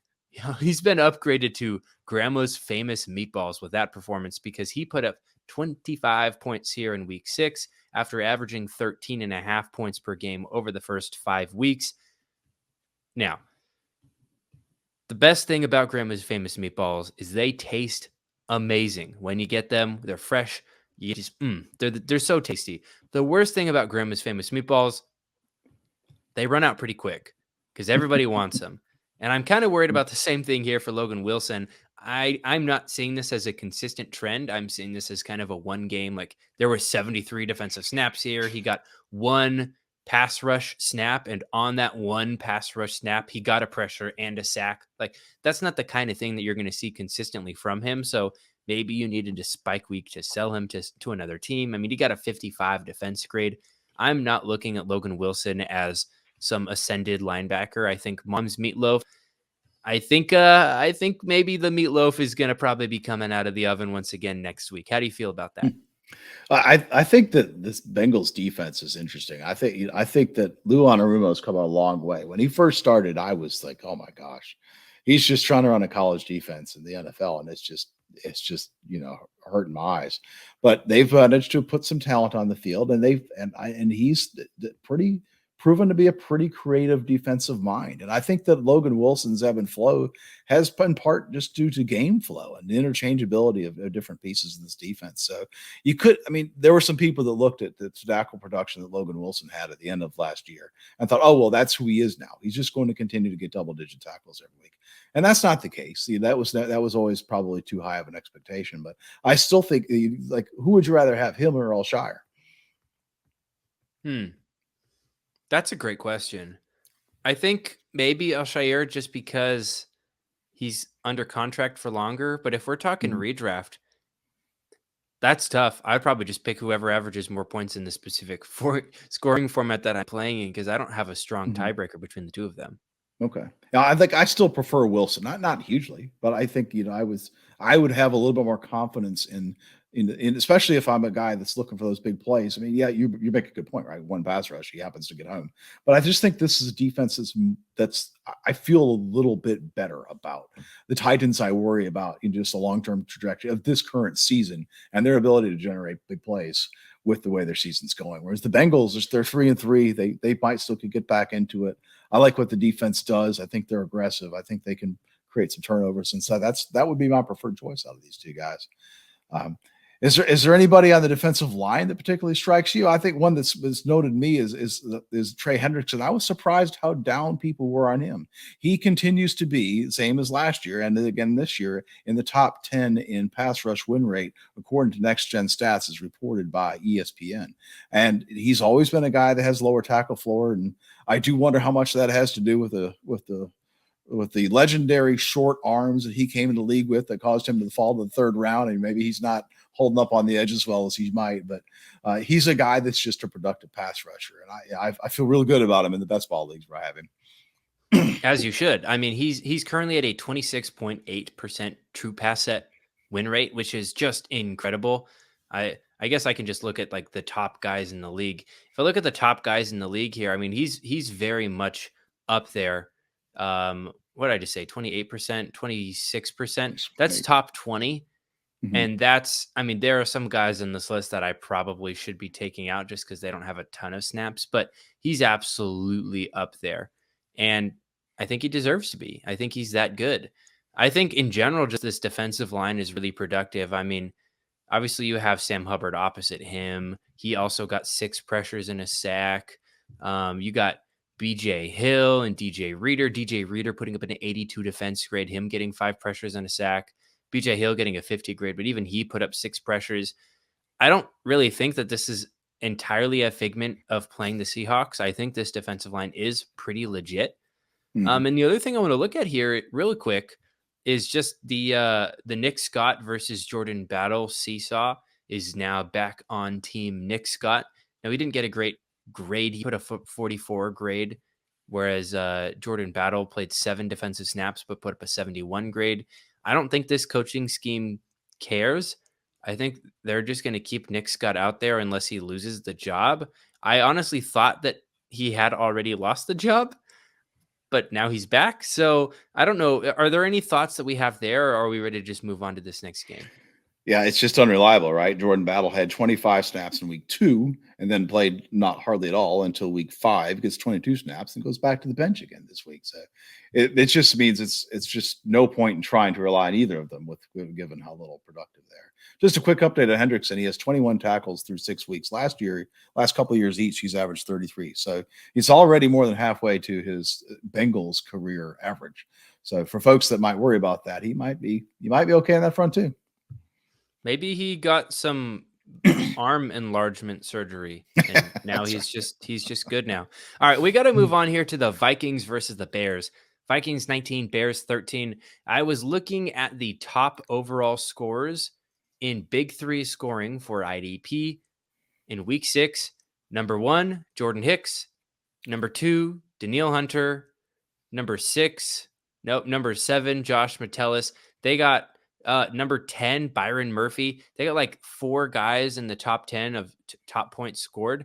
And the craziest part is this defense, how many snaps they played. Like normally you'd see a stat line like that from a team that played a bunch of defensive snaps, but they didn't play a bunch of defensive snaps. There we go. I was like, I can't even find them. They only played 66 defensive snaps, which isn't average. It's pretty average. So that's already incredible. But I'm looking here at Jordan Hicks, and oh my gosh, dude just balls out. At least that's what some people think. According to some scoring settings, you got 10 tackles, you got an interception, fumble recovery, defensive touchdown, pass defended, like huge points, 34 points. Obviously, we talked about that already. He's averaging 11 through the first 5 weeks. I'm not buying it. Maybe I'm a hater. Maybe I'm just jealous that we're not seeing more Ivan Pace, who only played 12 snaps in this game, but still the second most for linebackers. I'm not buying the Jordan Hicks points. How do you feel about Jordan Hicks? I mean, you're obviously not buying a pick 6, so you can't expect him to duplicate that week in and week out. But the tackle totals have been there, and I have to eat crow on that. He's a guy I did not think would be contributing the way he did. I mean, he was a top 25 linebacker in a lot of preseason rankings. I certainly was not a buyer at that, but he's produced at that level. And the only real hesitation you have to have is, what happens if the wheels start to fall off in the season, right? I mean, there's talks about trading people away, and if that starts to happen, then you have to wonder, is this a team that want to see what they have? I mean, one thing that's really striking about the Vikings is they selected defenders in the first, second, and third rounds of last year's draft, and none of those guys play. You do not want to see what you have in any of those guys, and it's 2 coaching staffs in a row that, well, with respect to Scene and Booth, that says these guys can't play. But Asamoah is a guy that played effectively last year down the stretch, and it's a different scheme, and maybe that's the problem. But you got to wonder, right? Your man Pace, this guy that won a job in the preseason, do they want to see Pace and Asamoah on the field together? I don't know. That'd be my only hesitation. Other than that, Hicks, he's a guy that you leave in your lineup every week, in my opinion. I think really what frustrates me is I think there's some people out there who are just like, the Vikings should tank. They should just give up on the season. And I just think that they don't understand the fact that NFL coaches have jobs and they would prefer to keep those jobs. Yeah. I mean, maybe I'm wrong. Maybe these guys want to get fired, but I have a feeling that's not the case. And so I think this team wants to win, or at least they're doing their best to do it. And I think the way that they've gone about doing that is just the triple safety deployment. They've got Harrison Smith, Josh Metellus, Cameron Bynum. All 3 players are having productive weeks here and there, and they're all grading pretty well too. But I think this week it was Byron Murphy who ended up being the guy that just absolutely balled out. So good for him. I think the biggest thing I want to talk about before we move on from this game is Marcus Davenport. We mentioned already he suffered an injury. He's probably going to be out 4 to 6 weeks. And somehow DJ Wanham learned how to get pressures, because he got 6 pressures and he got a sack. And I didn't even think he knew what a pass rush win was. So good for that guy. I got to see what his win rate looks like now. He's up at, he's all the way up at 4%. Look at him go. It's rocking and rolling. It helps really to play the Bears and Justin Fields. Yeah, seriously. So managers, yes, Marcus Davenport is out for a while. He might go on IR. Yes, DJ Wanham is going to start seeing some more snaps. No, he's not all of a sudden going to be better and start scoring you a bunch of points for fantasy. Come on. I mean, be real with yourself. If you've been holding on to DJ Watt, just hoping that he's going to be a guy, what are you doing? Look at yourself in the mirror. Just take a long, hard look and ask yourself why you're doing this to yourself. I think we're ready to just move on to the next team. What do you say? Yes, sir. Let's do the Bears. They got a couple of linebackers that tend to feast week in and week out. Yes, they do. TJ Edwards and Tremaine Edmonds. And somehow the secret agent Sanborn is also having himself a game here or there. 19 defensive snaps for Sanborn, 90 defensive grade. And according to PFF, he got like 6 tackles. No, don't trust him. I'm going to continue to say this. I don't even care if I sound wrong from week to week. Like, I don't even care. Like, if there was ever a time that he had a great week and I didn't get it, I don't have any FOMO, because Jack Sanborn is not playing enough snaps to ever make it worth it to start him over any bona fide starter who's going to play a lot of snaps, such as TJ Edwards and Tremaine Edmonds, who just consistently score points. They might not be grading the best on a week-to-week basis, but I don't even care. Now, our man Brisker showed up in the box score. He had 6 total tackles, a forced fumble, and a half a sack. So I wrote about him last week, and it was remarkable how much he was playing deep, and not just in his pre-alignment snaps that show up in PFF, but he would line up closer to the box and then backpedal, just play after play after play. I was fortunate to find somebody who posted literally a clip of his entire video of his entire every snap that he played last week. So it's interesting to watch that, but it's also I'm afraid that it's not something you can rely on. I don't think he's back with this performance. What do you think? I'm with you. It's volatile. I think we can go on a matchup basis, and you can probably put him in a strong matchup. But I mean, if you're in a league where you're starting 3 or more safeties, I mean, you're going to put him in your starting lineup regardless of matchup. You've paid enough to get him there. But I think really this isn't so much about whether or not you can start him. It's more about what you believe the range of outcomes can be for him. And, the floor might be a little lower than what we expect, but this was a good week, and I'm happy about that. Another quick thought here. I just need to mention the defensive line. It's hot trash. It continues to be hot trash, but this was a decent game for them. They got 12 pressures for 3 sacks. One of those pressures was from Jaquan Brisker, which doesn't even count. Another one of those pressures and sacks was from TJ Edwards, which doesn't even count. So really, this defensive line could only account for one of the sacks.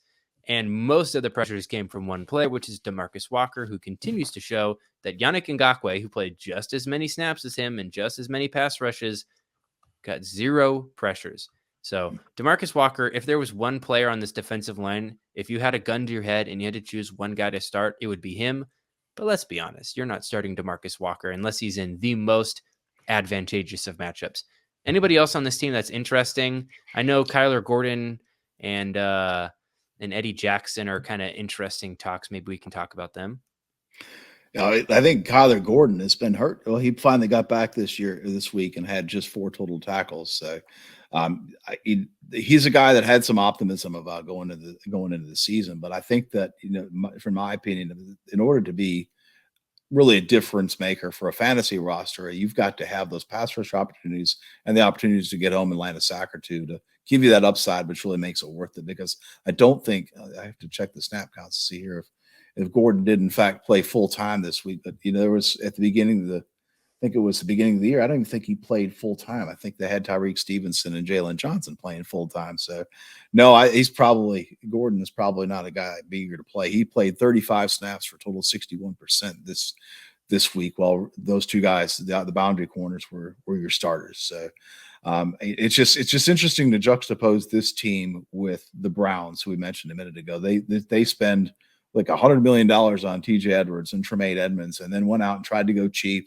DeMarcus Walker was one of those journeyman pass rushers that somebody paid $20+ million to, but they get Yannick Ngakoue late on free agency, and it's interesting to see like Zadarius Smith, Yannick Ngakoue, right? It's like, who chose which player and how is that going for those particular defensive units? Is fascinating to see.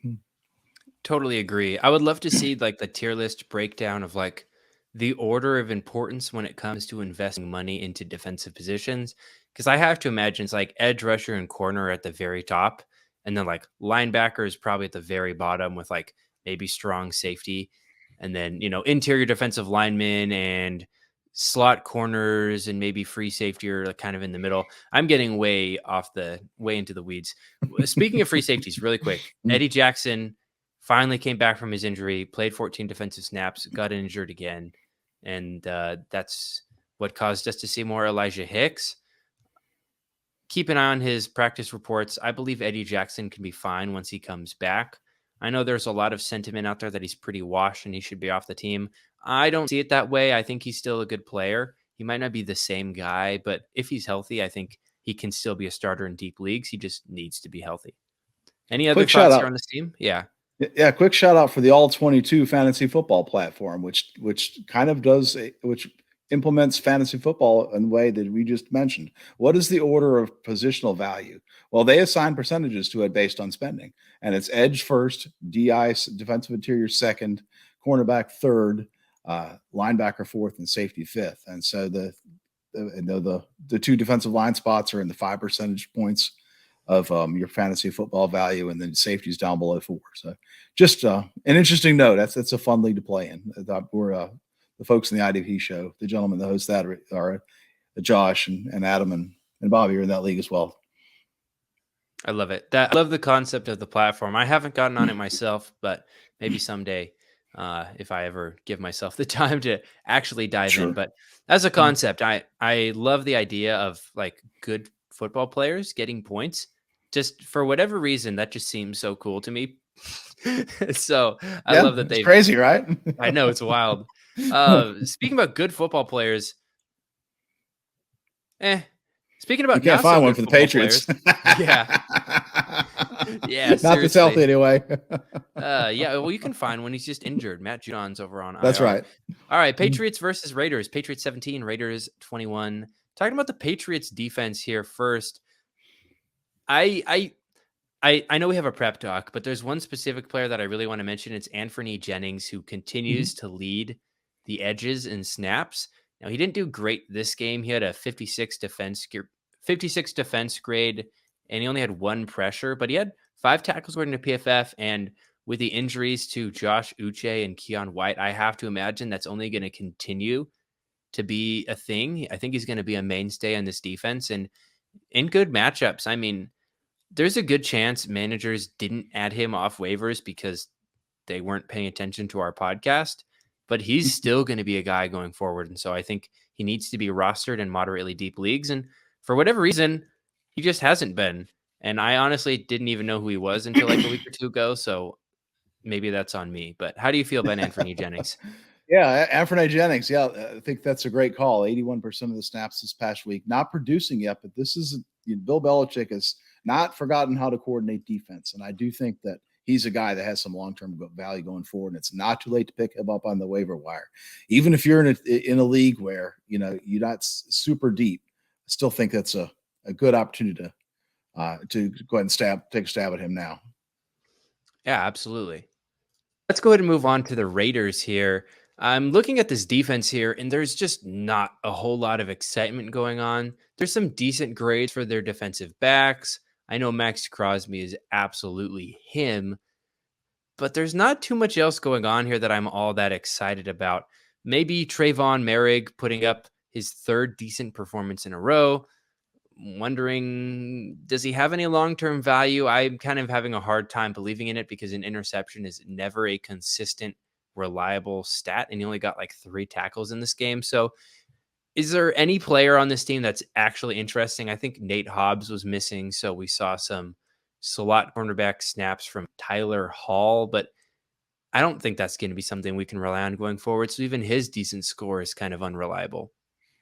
Yeah, I agree. It's really just Nate Hobbs and Max Crosby. Nate Hobbs, where you need him in a CB required league, and then Robert Spillane. I think he continues to hold value for me as a low end LB2, a player that is playing 100% of the snaps pretty much every week, but it's not super productive in the middle of this defense. He had a huge game a couple weeks ago with 2 interceptions. Again, not something you want to rely on. Just 7 tackles in this game, but it's against an offense that's struggling to possess the football. And so I think that you kind of give him a pass for that. So Spillane was probably free in a lot of leagues, shallower leagues, even after week 1. So he's a guy I would hold on to, but that's about it on that front. Awesome. I'm cool with moving on to the next game. Actually, let's see. One last thought here. Looking at defensive line snaps on the edge. Yeah, that's ugly. That's ugly. It's Max Crosby and nobody else. All right, we're going to move on to the next game. We got the Lions versus the Buccaneers. Lions quietly sitting at 5-1, beating the Buccaneers 20-6. And Dan Campbell continues to show his infuriating use of rookies. It's not limited to just offense either. It's Jack Campbell on defense. And oh my gosh, I just wish that we could see some more snaps from the guy. I know this is the oldest take in the book. Everybody is saying this, but he's continuing to be third on the depth chart when it comes to snaps at linebacker. But this time he actually graded pretty well. He got a 66.7 defense grade, put up quite a few tackles as well, 7 tackles, which was second most behind only Alex Anzalone, who put up 9 tackles. But it's been working for them. They probably won't change it up. Do we anticipate any change coming down the road? Derek Barnes isn't grading all that well, but he's still being used above Jack Campbell. So how do we feel about this? Yeah, you just have to wait until there's a change. It's a guy that you hold on your bench because I'm sure you draft him highly enough that you think he has some upside. But until Barnes starts to seed those snaps there's nothing to do. There's no actionable advice here, really. It's just, you just know that Barnes has played 44 snaps, had the decent, not a very good grade, not terrible, but 2 total tackles, must have missed a couple of tackles here. And so you just have to wait until the moment comes that they're ready for Jack Campbell to take on that full-time role that they drafted him to do. You don't spend the 18th overall pick for a guy that plays 50% of the snaps every week. Yeah, so annoying. Is there anybody you like at the defensive backfield? It's been a lot of turnover and turmoil in there with a couple of injuries. Brian Branch at one time was scoring pretty well, but he plays primarily nickel, and the nickel historically in an Aaron Glenn defense. Aaron Glenn came from New Orleans, where he was a defensive backs coach, and the nickel was coincidentally Chauncey Gardner-Johnson. It's such a low floor for tackles that I worry about Branch's long-term viability. I know there's some folks that are high on him. What say you? I've liked him just because he's been getting good volume. Obviously, he missed this week. He was replaced by Will Harris, who just played terribly. He had a 29 defense grade. He played 39 of 56 defense snaps, but he was the slot corner, which left Jerry Jacobs and Cam Sutton to play the outside roles. But looking at the defensive backs, I mean, Tracy Walker and Kirby Joseph are the 2 guys we got starting since Chauncey Gardner-Johnson's been hurt. But Kirby Joseph, my goodness, he had a 27 defense grade. Surely this team is looking for opportunities to replace him. I'm looking here. I'm having a hard time seeing why he had a 27 defense grade. He was targeted 8 times. He only let up 1 reception. He had a pass breakup. He didn't have any missed tackles. Maybe it was just his run defense was a bad grade. His coverage grade was bad, but maybe there was some error here in how this data was inputted, because I have a hard time seeing a 28 grade coverage grade when you were targeted 8 times for only 1 reception. So maybe that's a PFF error.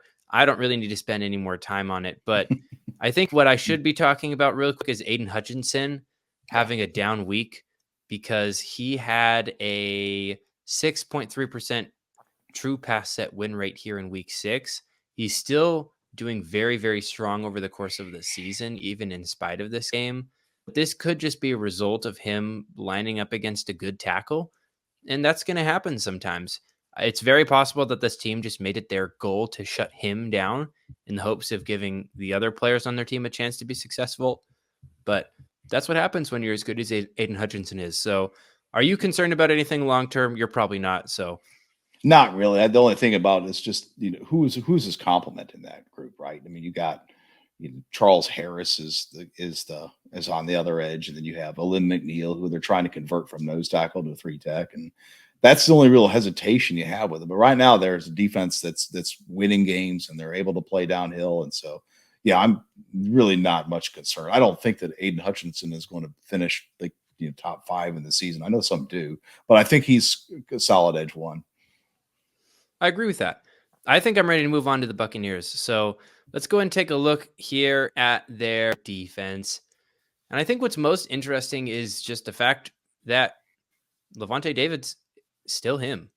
I don't know if people are surprised by this showing. I don't think they should be, because he's continued to have great usage in a defense that is very productive for linebackers. But for whatever reason, people have just kind of got tired of him. But he did a pretty good job about showing us why he's still relevant. So I'm not sure much needs to be said about him. If there was anything to be said, what might that be?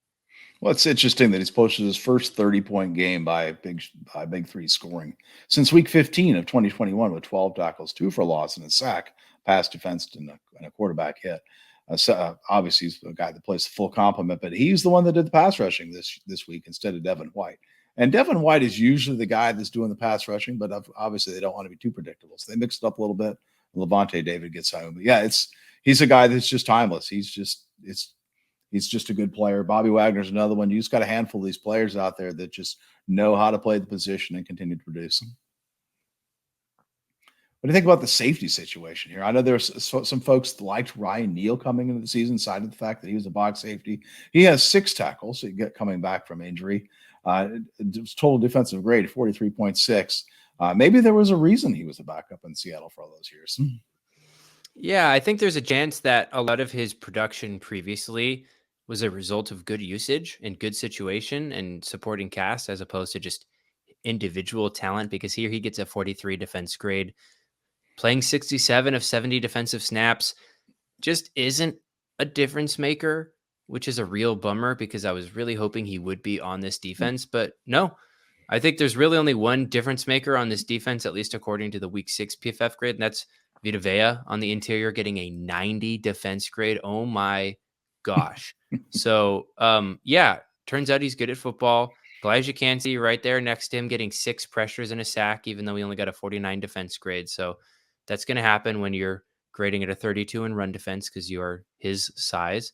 Turns out you're not Aaron Donald. And the Aaron Donald comps were maybe a little far-fetched, but I think it's okay. I think we can, be optimistic about his pass rush ability. And aside from that, I mean, yeah, Ryan Neal just screams mid, and I feel bad for saying it as somebody who rosters him in a couple leagues, but I just don't really think he's a difference maker. You could throw him in your lineup consistently if he's like your safety 5, if you're in that deep of a league, but I'm not out here putting him as like a safety 2 by any means.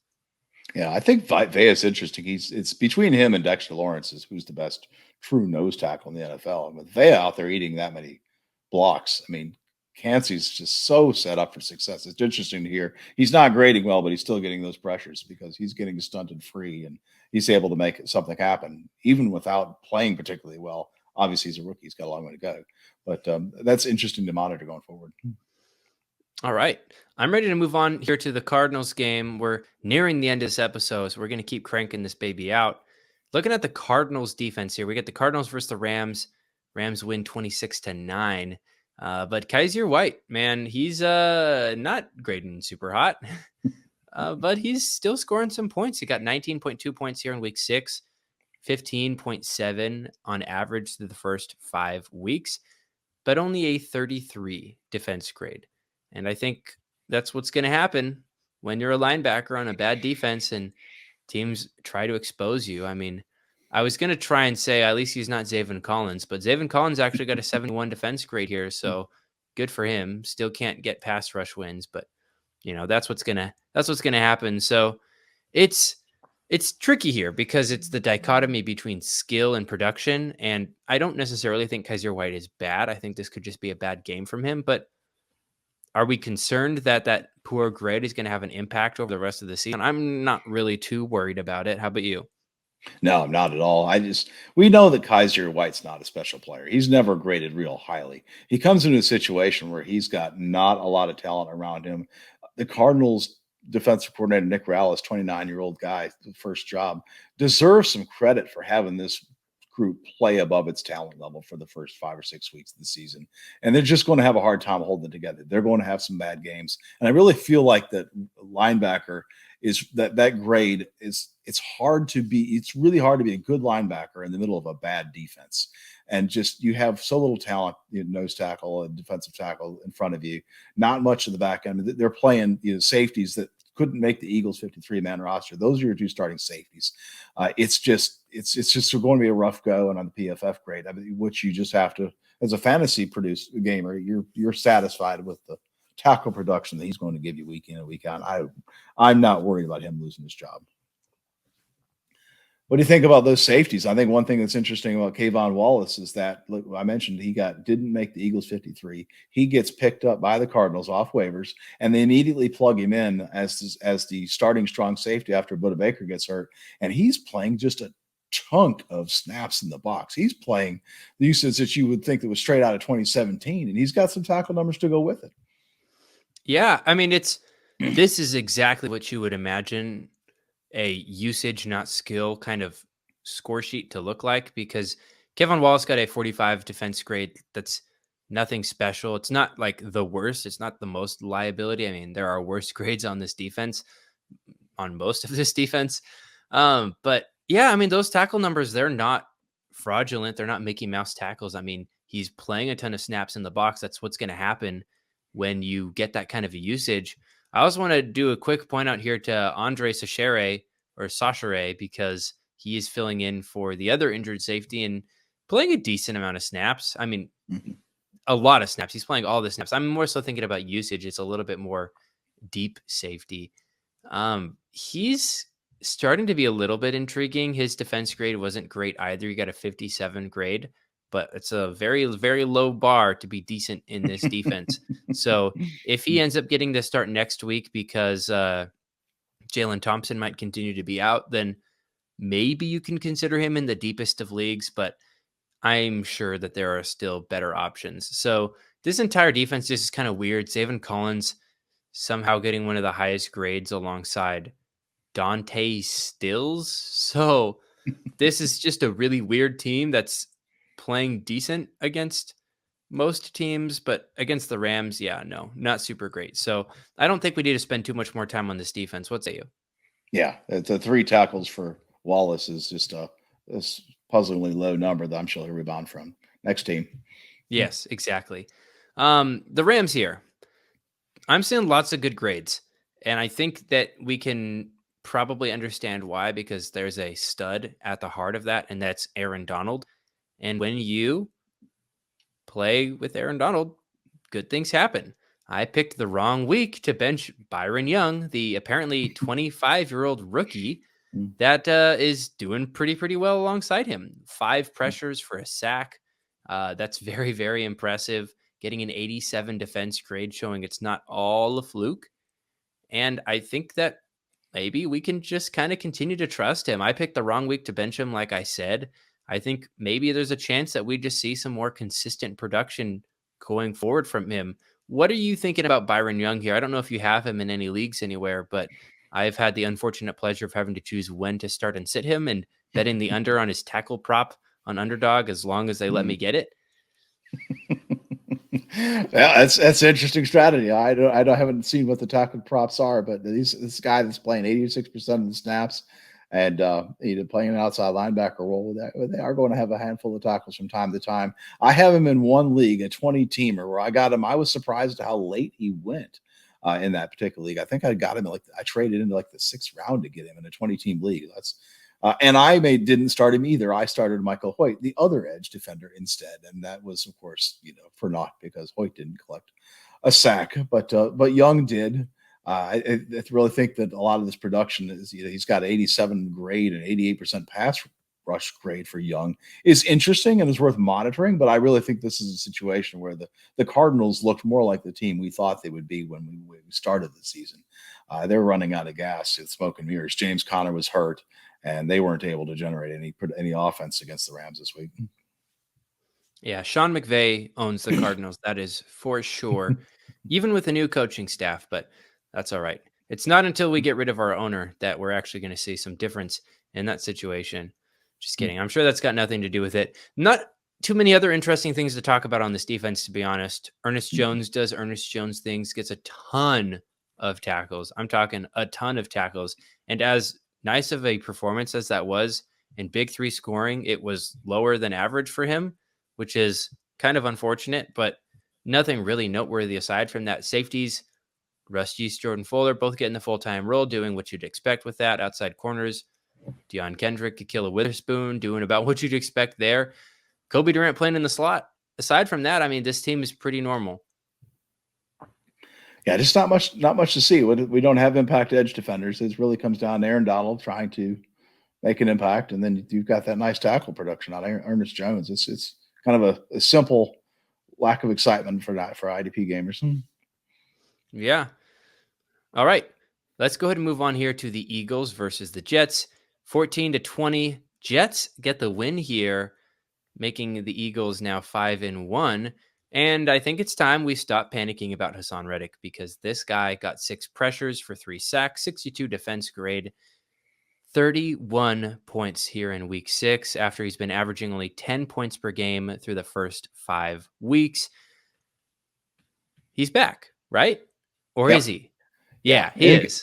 Inconsistencies at the edge position. You're talking about players that are getting used to a slightly new scheme with a new defensive coordinator. It was just going to take a little bit of time for them to settle in and to figure things out. And granted, this is a good matchup in the sense that Zach Wilson's going to stand back there and eat the ball.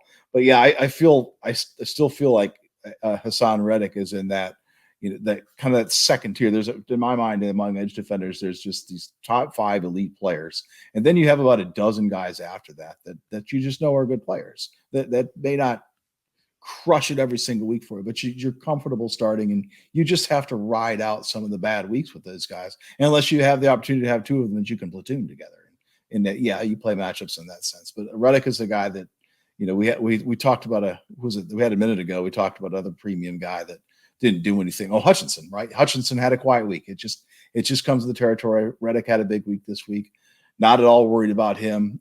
You couldn't expect the Eagles pass rush to be quite as prolific this year as it was last year. They had 70 sacks last year, which was the most by 15, if I recall correctly. So they're a little bit more back to earth this year, but they're still a good unit. They're still going to pile up some stats. The big story, I think, from the IDP side of the defensive side of the ball for the Eagles was Nakobe Dean returning. He had just 6 tackles, played only 36% of the snaps at a 55% clip. I'm sorry, that's Nicholas Morrow. Nicholas Dean had 32 snaps, 49% clip, 4 tackles. And so he's platooning there with Morrow in the middle of that defense. I would expect him to return to full-time action and get that job back, and Morrow returns to the bench. What do you think?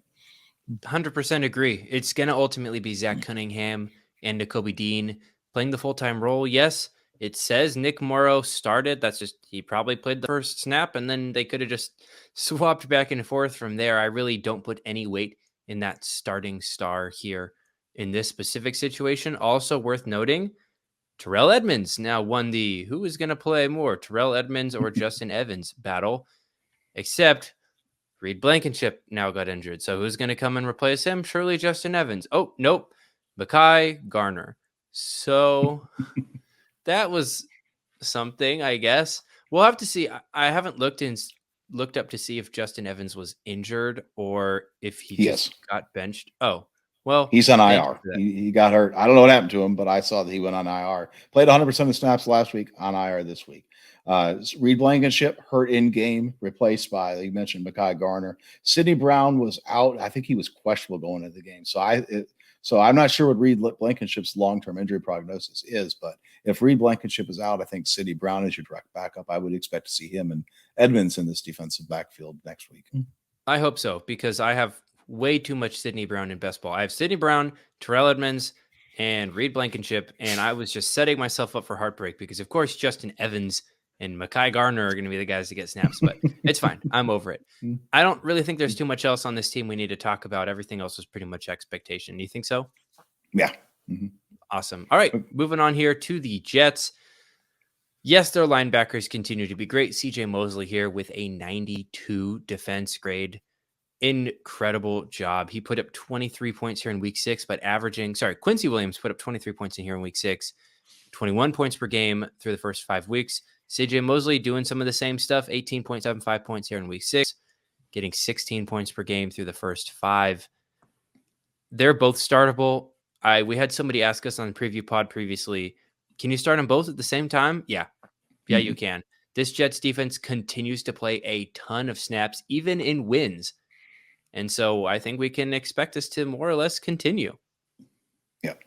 Yeah, this is a defense that's going to have to stay on the field because the offense struggles to possess the football. I think the real story to two is two parts. One is that Quincy Williams is playing pretty much full time, but the second piece is how much better he's playing. And then C.J. Mosley, meanwhile, is having a career year. That game against the Chiefs, I mean, Mosley was just everywhere. That primetime game they played, I was like, this is like the best I've ever seen this guy play.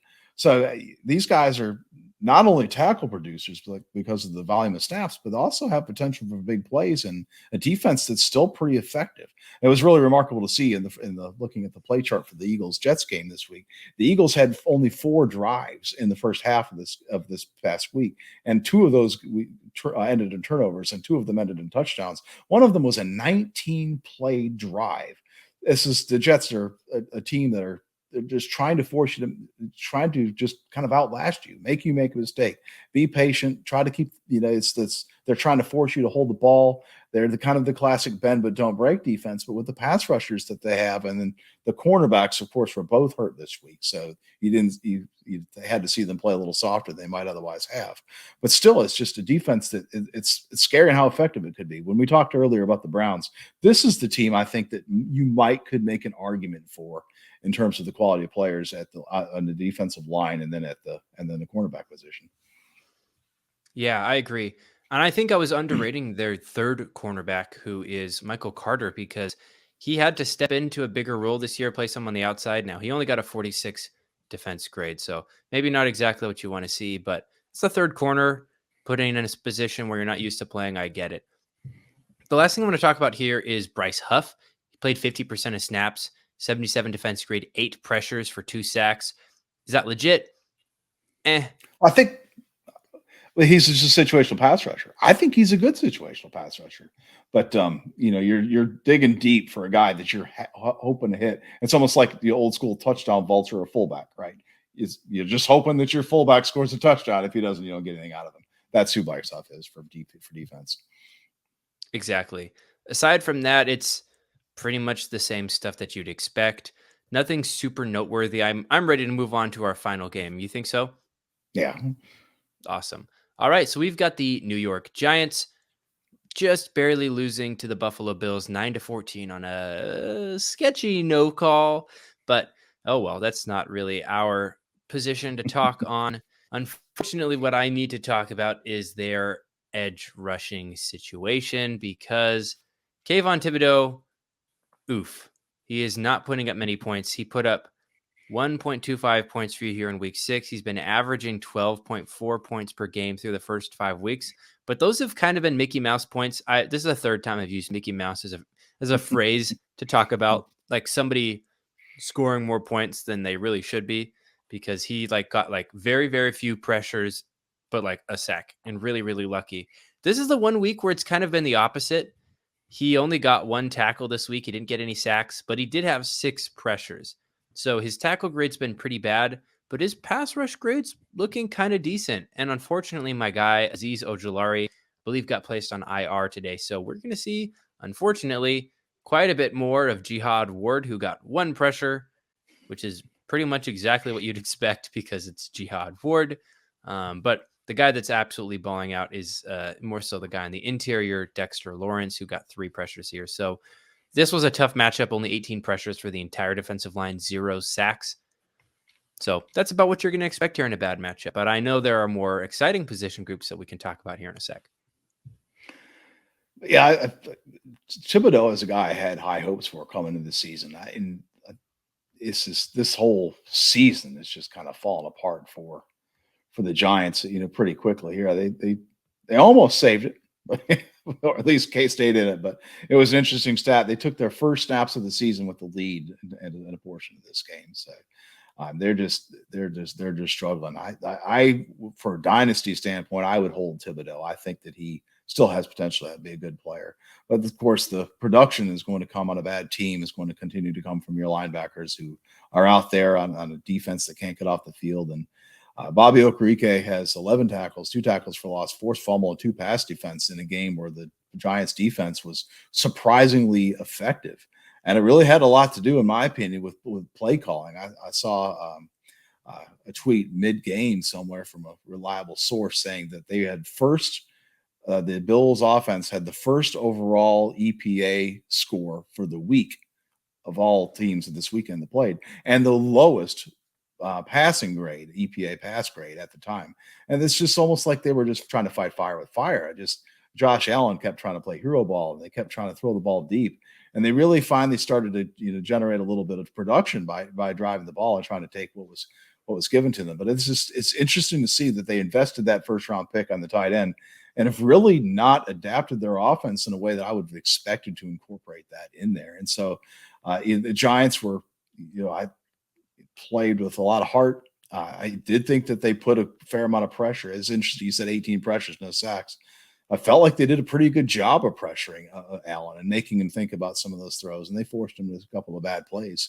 But nevertheless, the linebackers played a useful piece of that. Micah McFadden had a big interception late. He had 7 tackles, interception, and a fumble recovery to go along with the pass defense and quarterback hit. So McFadden is kind of on the precipice of 79% of the snaps of a guy you might think about it weekly because of this defense might struggle. He might have to stay out there. What do you think about him?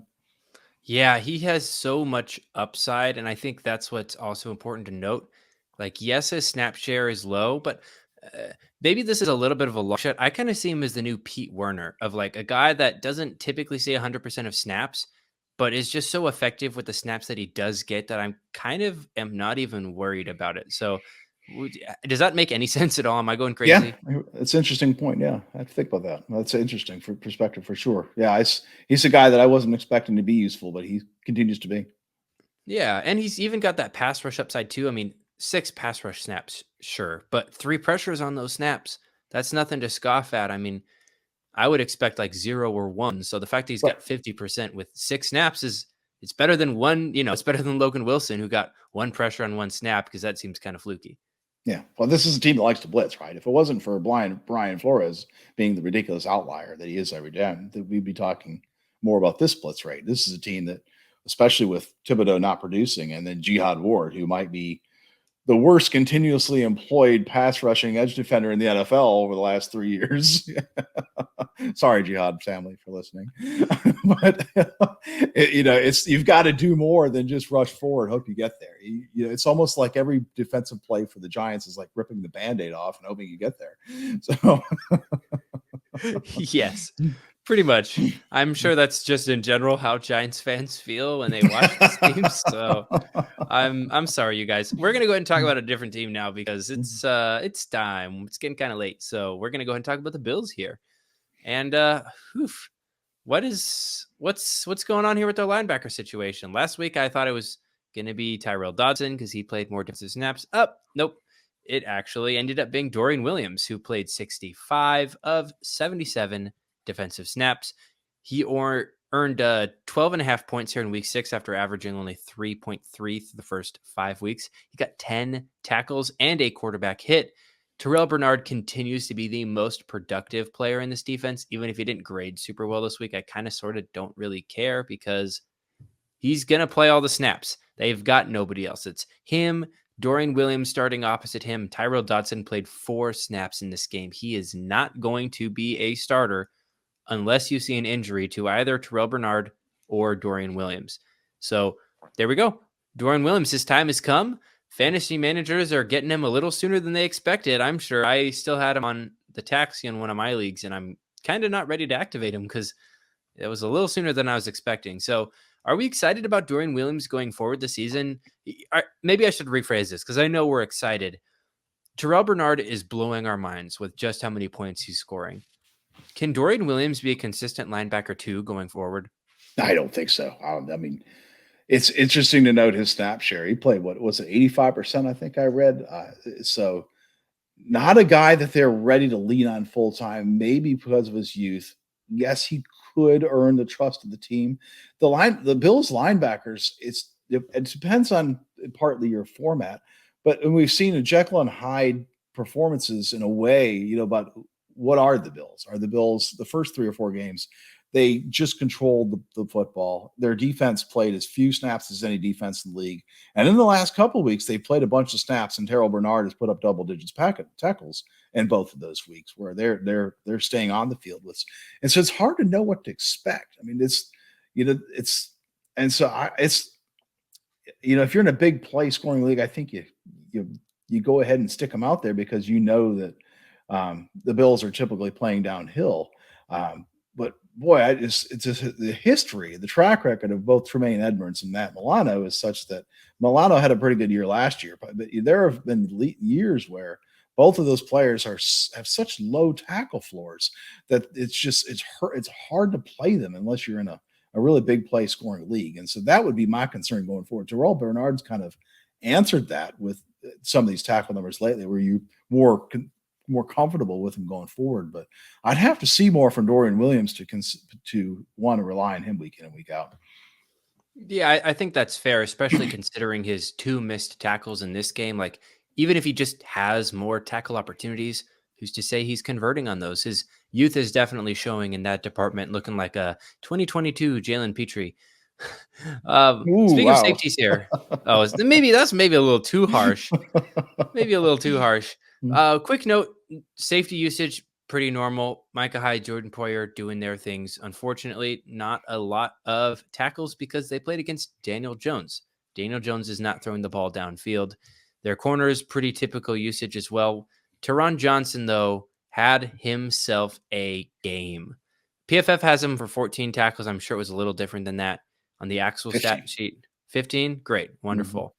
Incredible usage. That's the one thing that annoys me with PFF's stats. Like, they just measure tackles and sacks differently than actual stat providers do. They just kind of do their own thing. So that's why I can never rely on these. But their grades and all that good stuff, pressures and stuff is really nice. But anyways, we've got to the part of the episode where I start ranting about PFF, even though I love PFF. Teron Johnson, not consistent. That's what happens when you're a slot cornerback. He's one of the better ones in the league. He has been for a while now, but even still, you're going to have your up weeks and your down weeks. But he's showing why, when you do have nickel cornerbacks, why you want to start them when you want to start them, because they can have really, really big spike weeks, and they are slightly more consistent than outside corners. Well, I think he has just about as many tackles in this game as he had on the season to date. Yeah, he has 31 tackles he missed. I'm not sure if he played. He might have got hurt in week 1. He didn't stat. But in weeks 2 through 6, he has 31 total tackles, and 15 of those tackles came in this particular game. And it was really a factor of Tyrod Taylor, Justin Pugh, and a very limited game plan that was just trying to hold on for dear life as long as possible. And it almost worked.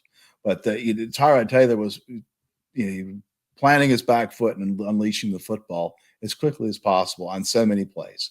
And the result was a whole lot of short passing. I'd be surprised if he threw more than 3 passes to more than 10 yards down the field.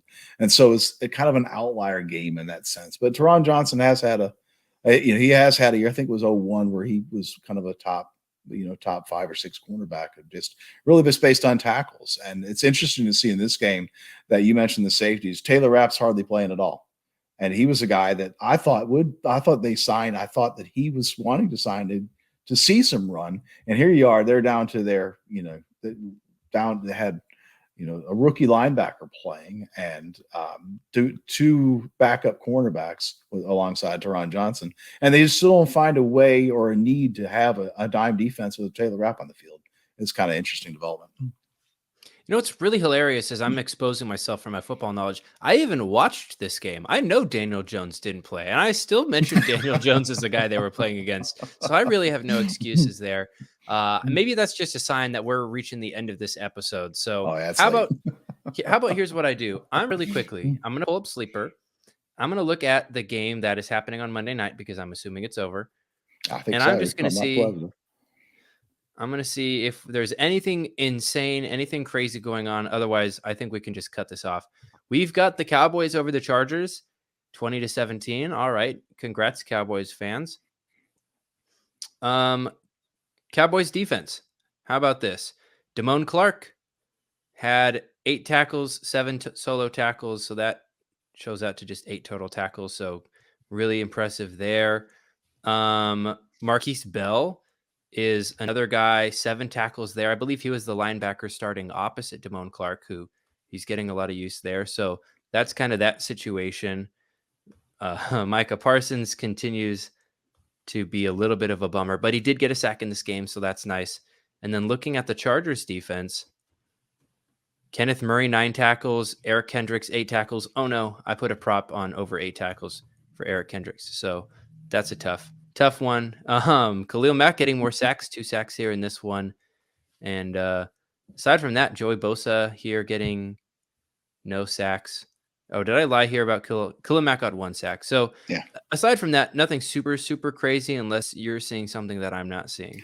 Morgan Fox, defensive tackle for the Chargers. 2 tackles, 2 sacks.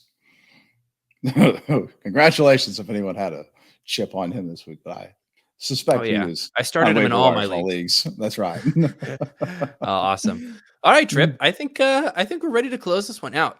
Thanks for hopping on with me. This was an absolute blast. We talked about so much football, 2 hours and 15 minutes. Oh boy, this was a doozy. So listeners, thank you guys for making it this far in the episode. We are so appreciative of the time that you spent with us here. I hope you learned a couple things. I hope that you feel like week 6 is a little bit more palpable after all of this information has been shared. But if you guys have any questions about football, what's coming up next week, you can reach out to me on Twitter or X, or whatever you want to call it, at IDP Evan.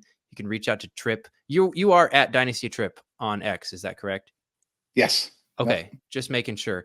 And then we have the weekly preview pod coming up later this week. If you guys have start sit questions, you know where to submit them at theidpshow.com in the start sit thread.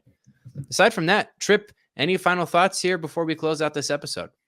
I just thank everybody for bearing with us for 2:15, and sorry to the IDP show for eating up that much your bandwidth. Look forward to seeing you all at footballguys.com, and Evan, look forward to seeing you around on Twitter and again on this pod soon. I hope. Awesome. All right, listeners, thank you guys so much for listening. Catch you on the next one. Peace out. It's the IDP show. Now you know.